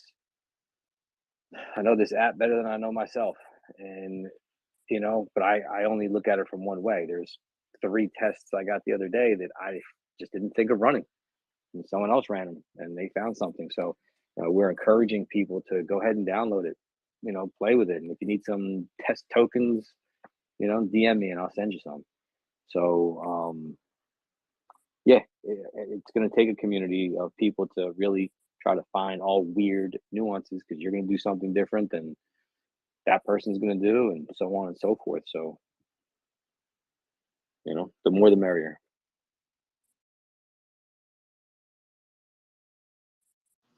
Yeah, well said. I got a comment here just to put things into perspective, if that's okay. I'd be offended if you didn't.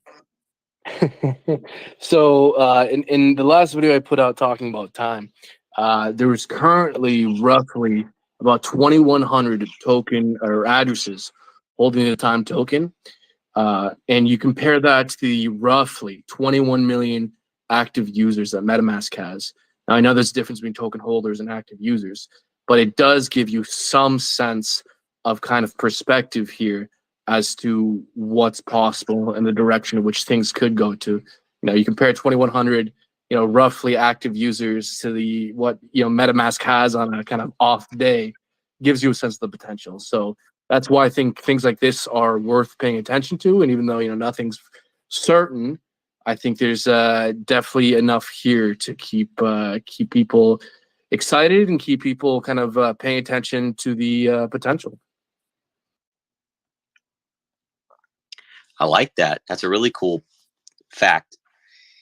MetaMask has, and something that a lot of people don't know is, depending on where you look, you can never get accurate numbers because every site kind of reports different. But depending on where you look, MetaMask on average earns $95,000 to $2 million a day in fees across all the chains that they support in-app swapping for. That's no amount of money to shake a stick at, and they're only doing that with, again, wherever you look at the numbers, 1 to 4% of the entire world interacting with crypto. Okay, interacting with crypto, what does that mean? Does it mean, hey, I got $10 of Bitcoin on Coinbase once? Does that count? Okay, so how many of the world's active population are even in the realm of being able to interact with MetaMask? That's $95,000 to $2 million a day with a small sliver of humanity. There is so much market share left. MetaMask could keep all of its users and we don't convert a single MetaMask user, and there is still, for all intents and purposes, unlimited market share. It is such a vibrant, and it's still early. People say we're not early. I disagree with that. Not only are we early in our ecosystem, but I think overall we're early in crypto in respect to where it can go.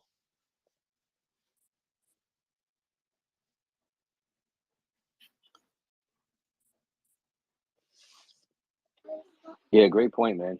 One of the reports I saw not too long ago, he said that the rate of adoption for crypto is 113%. And there was a point in time where nobody had a computer in their house. And now we all have computers in our pocket. So it didn't happen over that long of a period of time. So crypto is adopting faster than the internet did. So what happens when the whole world is using crypto? Number go up. No guarantees, not financial advice. Do your own research. I see my boy Walrus out there in the audience. No pressure to jump on, man. You can if you want, but good to see you. Walrus.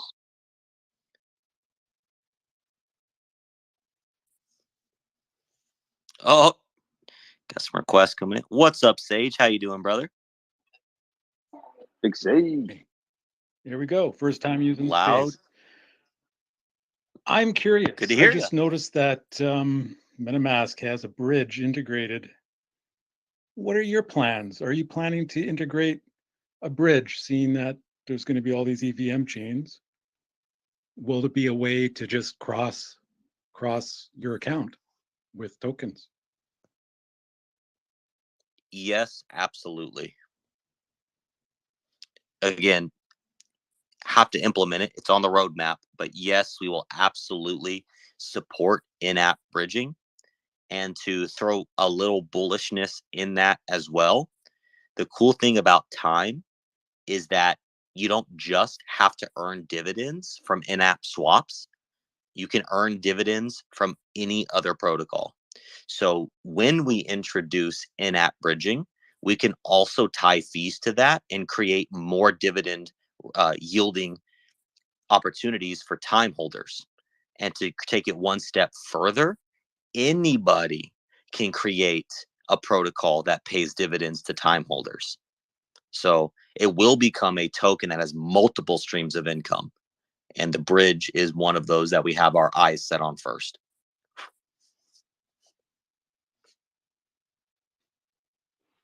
And for those who don't know, time stands for the internet money ecosystem. Exactly. Layers. Yeah, I was clicking the button just as you said something, KG. But yeah, I was just coming in to tell you guys congrats and excited about your guys' project and appreciate everything y'all are doing, man. So mostly just came in to say what's up. Man, thanks for coming in and saying what's up. Thanks for the congrats. Thanks for all you do to support us in crypto. Walrus is the GOAT. So if you don't follow the GOAT, please click on that profile and hit that follow button. This is the GOAT. Too kind, brother. Appreciate it. Appreciate it. Yeah, man. Appreciate you.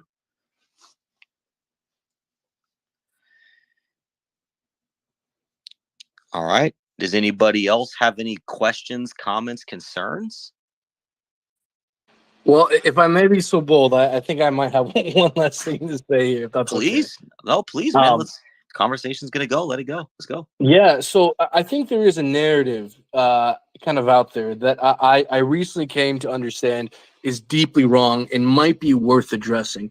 And I think there is some sense out there that because Richard Hart has mentioned, potentially coming out with his own version of things, that could be seen as a competitor to kind of the internet money wallet. But I don't see it at all that way, because you guys are essentially the first to market with this idea. In crypto, at least historically, has been largely just narrative driven. Like there's an NFT hype wave, there's a DeFi hype wave, that kind of thing. This whole idea of a wallet that redistributes its fees back to the token holders. Like I said, you guys are the first to market. It's a very new idea, and not a lot of hype or just understanding of this concept out there.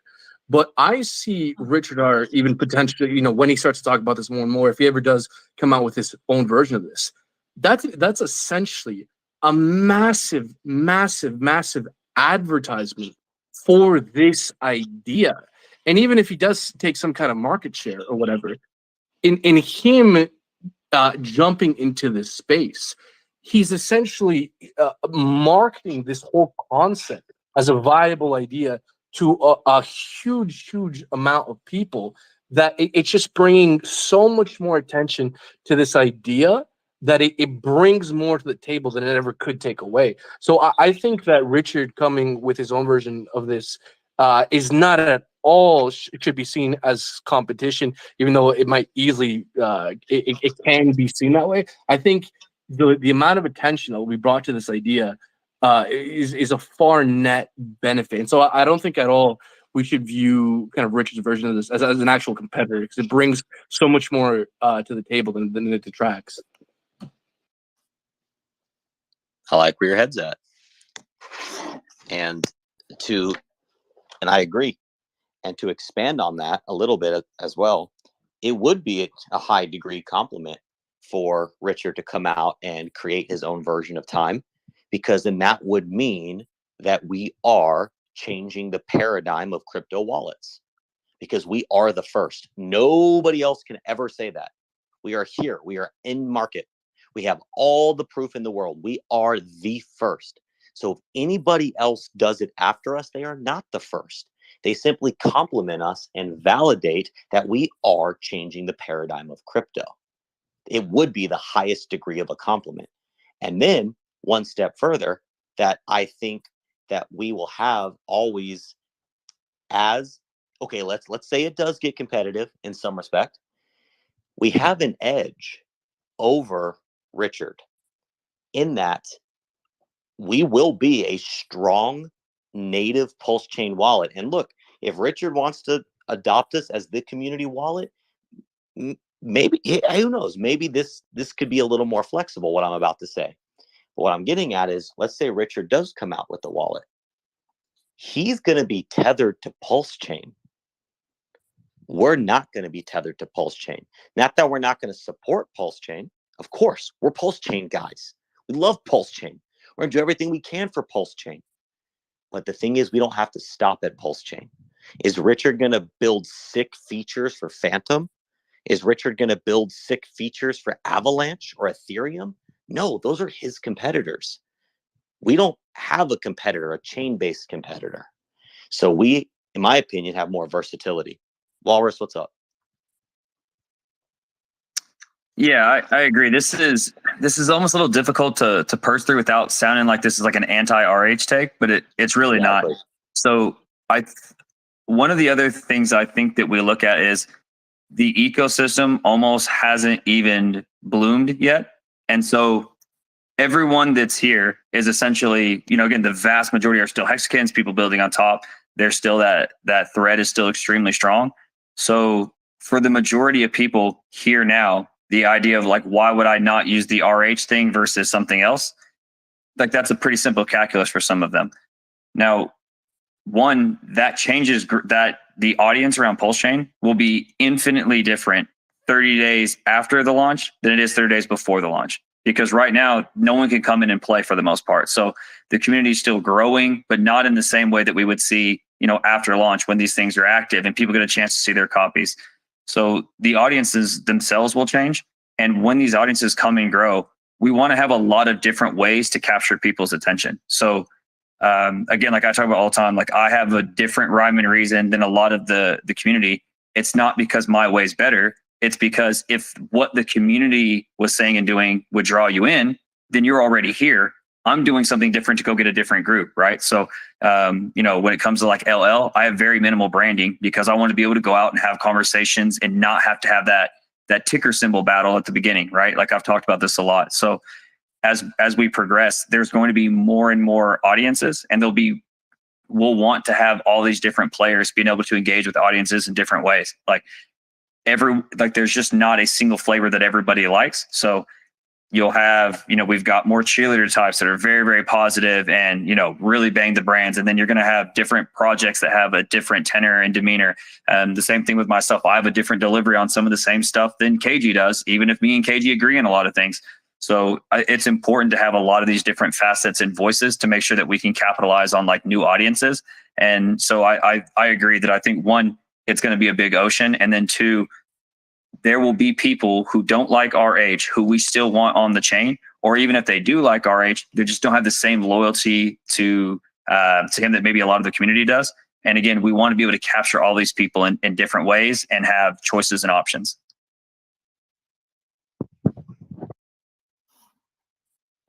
Well, Following up, go ahead, bud. Go ahead. sorry, following up on what Walrus said, one of the biggest things that Internet Money Wallet has going for it is flexibility. To build projects to bring real world use case to crypto. You don't want to tether yourself to an ecosystem, to a single chain, to a single man. We don't know what lies in front of us, and potentially the fees on PulseChain could get high and could make it where the usability for real world use case isn't there any longer. And so you're going to have flexibility to go to other chains.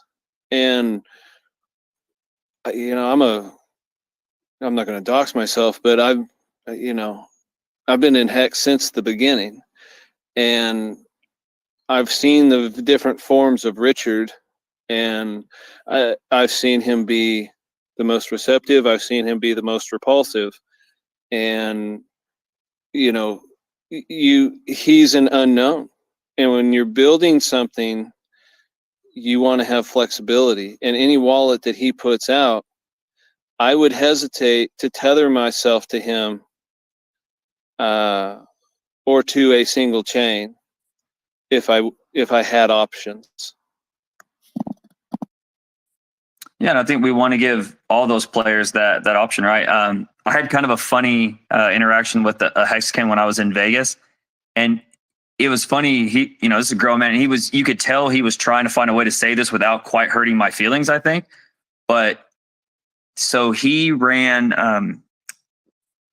a high level third party that did different types of administration for a couple of like really high end hospitals on the East Coast. And what he told me was he loves RH. He loved a lot of people in the ecosystem. I wasn't his favorite person, but for a lot of the people at his offices, he would tell them to come listen to me, not because I was his favorite, but because I don't cuss. I'm a little more clean cut. And so even though he was like, yeah, I like a lot of stuff you do, but like, he was a bigger fan of like whales only and some of the more crazy people in our space, but that flavor doesn't work for everybody. So different voices give everybody an opportunity to like engage how they want to onboard. And like, so I've literally seen someone say, hey, again, I like some of these other voices in RH, but I can't just expose every one of them. Like you need a different hook to onboard. So having people to have options to say, no, I do only want to bet on RH. I've had rug pulls. I've had problems in it, whatever their methodology is. Cool. Be a maxi, stay in your lane. You'll have, top to bottom vertigration, and then, shades of gray all the way down to, I don't like RH, but we still want them to participate in the ecosystem. We want to have hooks and approaches for all of them so that we can keep growing. Yeah, well said on both parts, truly. And one thing that I think really our wallet does really strong, especially for PulseChain, is because we have that flexibility and because we are a native PulseChain wallet. Let's say we're over onboarding the Phantom community, the Gnosis community. Well, if they download our wallet, they are introduced to PulseChain by default. They can't not be introduced to PulseChain because that's the chain that's just there when they download it. So even if they didn't know about PulseChain prior to downloading, they know it now. And they have to see the logo, they have to touch it, right? They physically have to touch PulseChain to switch off of it.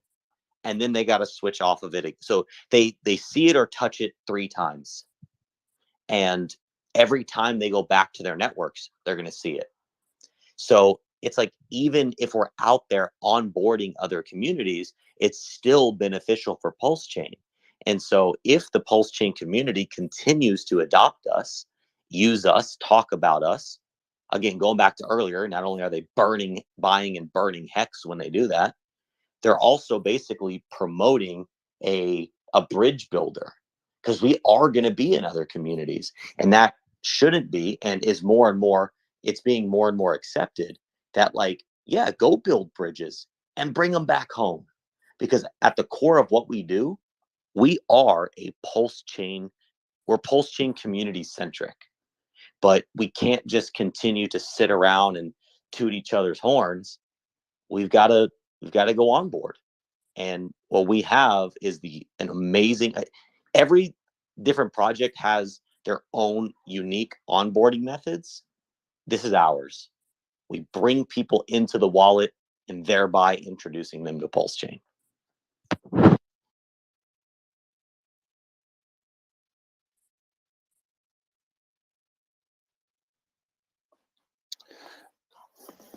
I'd just like to reiterate just how powerful the idea of flexibility is. And, we saw the Ethereum fees go to absolutely unusable in the Hex ecosystem.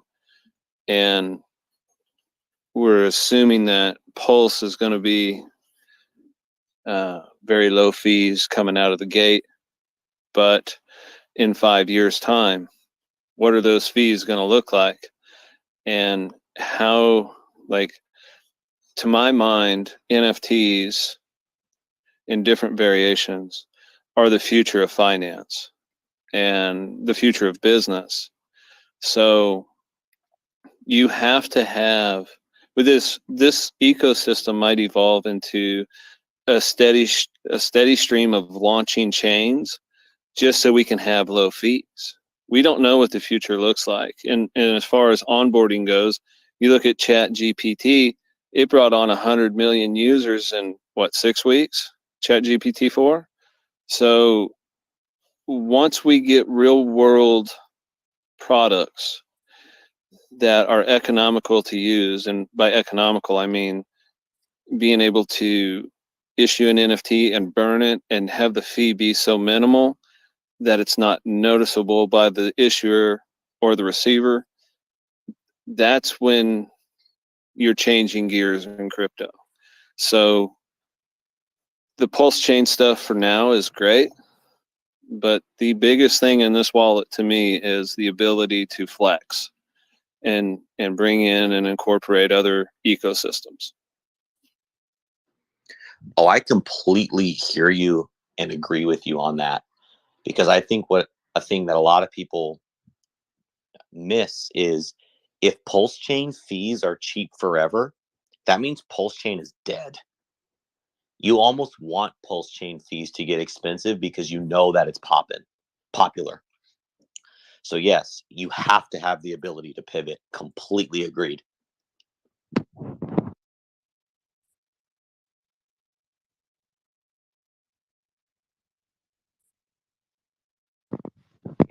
And who knows, man? That's why when we talk about like, oh, launching our token on different chains, I always say PulseChain 2.0, because you never know. 5 years from now, PulseChain could be the fees could be as high as Ethereum are right now. We don't know, and we're gonna have to adapt. You're gonna have to, otherwise we're gonna be in the same problem. You're right. That's a really cool thought. But I never thought about like maybe nobody does fix the scaling issue, right? And maybe the reality is just, hey, we forked the chain, now it's cheaper. Hey, we forked the chain, now it's cheaper. Go over here. I mean, yeah.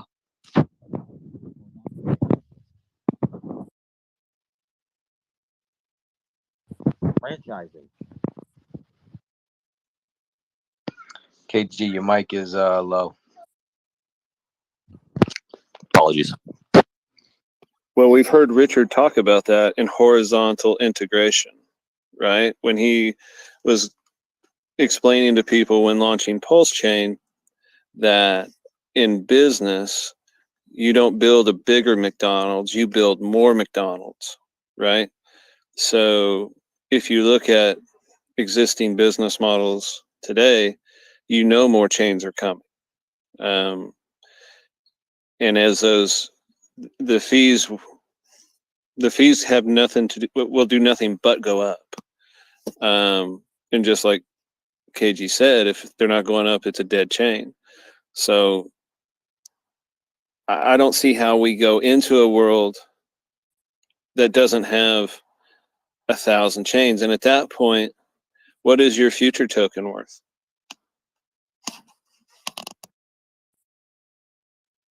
Most likely a lot more than it's being sold for now.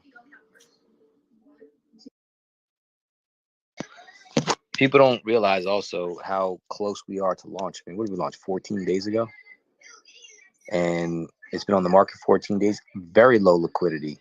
It is volatile, but there's not a lot of time or future in those liquidity pools. Not many people want to put it up. Just want to hold it. So again, not financial advice, do your own research. But you can't get much earlier into a project than it is now.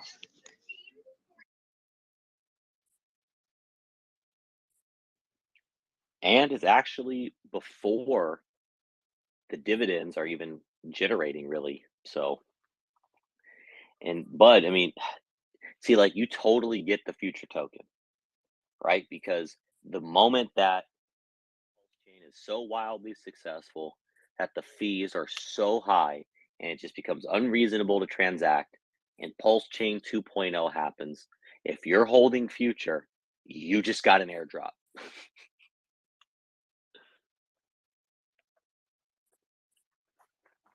I don't think most people see the opportunity here. I think future is I think it's going for what, 60% off the sacrifice value. And hey, keep it there because I'm going to dollar cost average every week. I think it's great. Yeah, I sacked for IM the first time around in PulseChain, and I'll even tell you, in the first 24 hours those pools were open, and maybe since, I have also acquired more than I sacrificed for personally. Let's go. Well, Bud, here's an interesting scenario, right? So it's actually above sacrifice price, even though it seems like it's below, because sacrifice price on Ethereum was 101 points per dollar. So roughly call it 1 penny. But you got 3 tokens. So roughly call it a third of a penny, all of which are above that. So collectively, they're all, or individually, yes, if you look at them individual, they're all below, but you got 3 tokens for 1 price. So Valid point. if you Valid add, point. and plus, if you sacrificed on PulseChain and you got your free airdrop, and Sage is actually the one that was bringing this to our attention, because we're talking about the value proposition there. But if you sacrifice on PulseChain, remember we gave you a dollar to dollar value, so you got a lot of value for free for sacrificing on PulseChain. Right, because the Pulse, like actually, if you sacrificed on PulseChain, so if you only participated in the second sacrifice, your cost, cost, I'm quoting, can't see the quotes, cost per token is 2033, a third of a penny. But if you sacrificed on PulseChain, your rate is actually less than that per token, because not only did you get 4 tokens, you get a higher points per dollar on PulseChain. So I don't know what the exact calculation is, but you have to divide it by 4, and you have to include that you got more points per dollar. So again, it just goes back to earlier pays better, and there it is in our system, earlier paying better.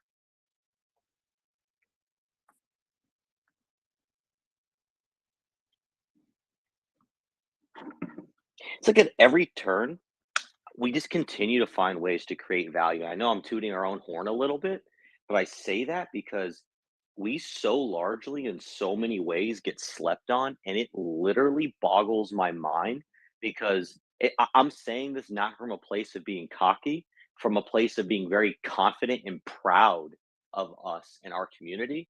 We continue to build and do awesome stuff. We just continue to do cool things. And it's like, I'm proud of it. And everybody a part of the community should be proud too. We're an awesome community. If I can comment on that real quick, it's such an important point to realize the value of being slept on. Like when it comes to investing, people need to change their psychology. When everyone's FOMOing into something and everyone's super excited and your barber's telling you about Dogecoin, that is not the time you want to be accumulating. You want to be accumulating when goddamn nobody's heard about it. People are sleeping on it. The liquidity's low. The goddamn thing, the values that is based off of isn't even out yet, of being early, of what it is to get in at a good valuation, both in terms of the roadmap, drawdown from all-time high, all these different things. Including psychology, how many people know about it, to the extent that people can know about it. All these factors are so important to consider, and the human psychology element, the getting in when others aren't paying attention into something that you think has a good chance of eventually many people paying attention to, is exactly what it takes to get returns that we're all looking for. FOMOing into the most popular thing that's trending everywhere is not the way to do it. It's by looking at things that others are neglecting, where that's inevitably going to change. It's such an important point to I think point that out.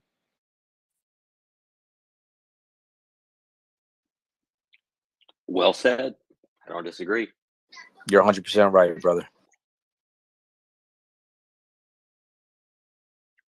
Now, I want to just throw something out there, just a quick reminder. If you are listening to this, first of all, welcome in.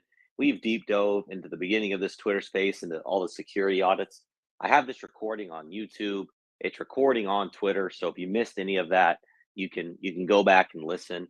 But please, if you're listening, please give the channel a follow. The one I'm talking from right now, the Internet Money Twitter account. If you want to brand yourself as a part of the community, no pressure, but you could throw up this yellow circle that you see. Well, look at KG's name or Alstamac's name, or I think Top Gun has one as well. Yes, he does. I'm trying to add it to the main Twitter account, but when you have the blue check mark, they deny you changing your name sometimes. So still working through that. But if you want to show support on Twitter to the Internet Money ecosystem, throw up a yellow circle on your name. That's the emoji we're going with. So yeah, follow the Twitter, throw up the yellow circle. Just wanted to throw that in there. Does anybody else have any questions, comments, concerns, opinions? When PulseChain, what are your thoughts on version 4? Wow. No one knows, man. No one knows. I postulate even the devs don't know. Because again, if you don't know, not you personally, but anybody listening, if you don't know Indra's web, you need to know Indra's web. And that's exactly what's happening right now with PulseChain. It is a web, and there's a dewdrop on the web that reflects the web and the dewdrops, and it's webs within webs within webs within webs. That's all a really vague way to say that it's so many layers of complexity that nobody knows. And you can see these updates. Oh, hey, based on this one fact, I think we're 3 weeks away. It's complete and utter speculation. Everyone is speculating, and for all intents and purposes, everybody is wrong until somebody is right one time by accident. So I don't know. That's the short answer. I don't know. If I had to guess, if I had to just speculate wildly, I'd say, and I hope I'm wrong, that end of this year, beginning of next year, on the short side.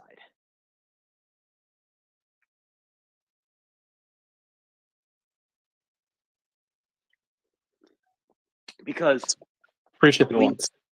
yeah, sure, of course. Because we know we're getting a V4, which hasn't even launched yet. So how long are they going to test V3 before they launch V4? They just connected the bridge today. I don't know. They could test that for a day, or they could test that for 6 weeks. Nobody knows. Nobody knows.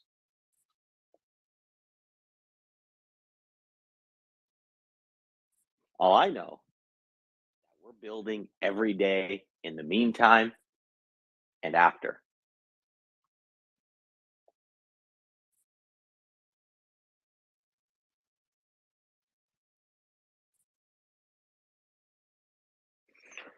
All right, ladies and gentlemen, on that note, I'm going to close up the space. Looks like we got to all the questions, comments, and concerns. We had a great discussion. Again, if you missed the actual deep dive on the security audit, no worries. This is going to be posted here on Twitter. It's also on our YouTube channel at Internet Money IO. It's actually streaming live there now. So when we end it, that's going to be on YouTube for you to watch. If you go to internetmoney.io, that's our website, you can find all of our socials there. And if you click on the audits tab, you can actually see all the audits that we talked about tonight. The website, another thing we're working on in the background is a full rebrand and remodel of the website. It's going to be awesome. There are going to be some aliens, okay? You're going to see aliens come into play in the Internet Money ecosystem, so that's going to be real cool. We got an amazing artist who is just absolutely incredible.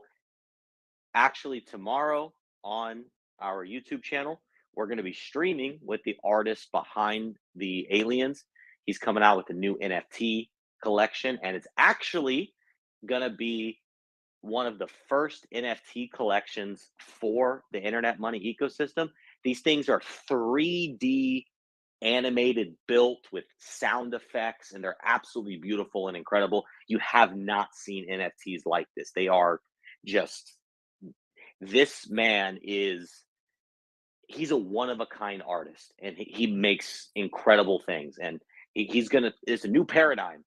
So Amazing Aliens. Tomorrow I'm interviewing the founder. And yeah, thank you everybody for joining. Really appreciate having you here tonight, today, this afternoon, this evening, wherever it is you are in the world. Make sure to follow us on Twitter, join our socials, especially Telegram. That's where a majority of the conversation happens. And I want to end it with this thought. And again, you're going to hear me say this a million times, and I'm going to keep saying it until you're disgusted because you already get it.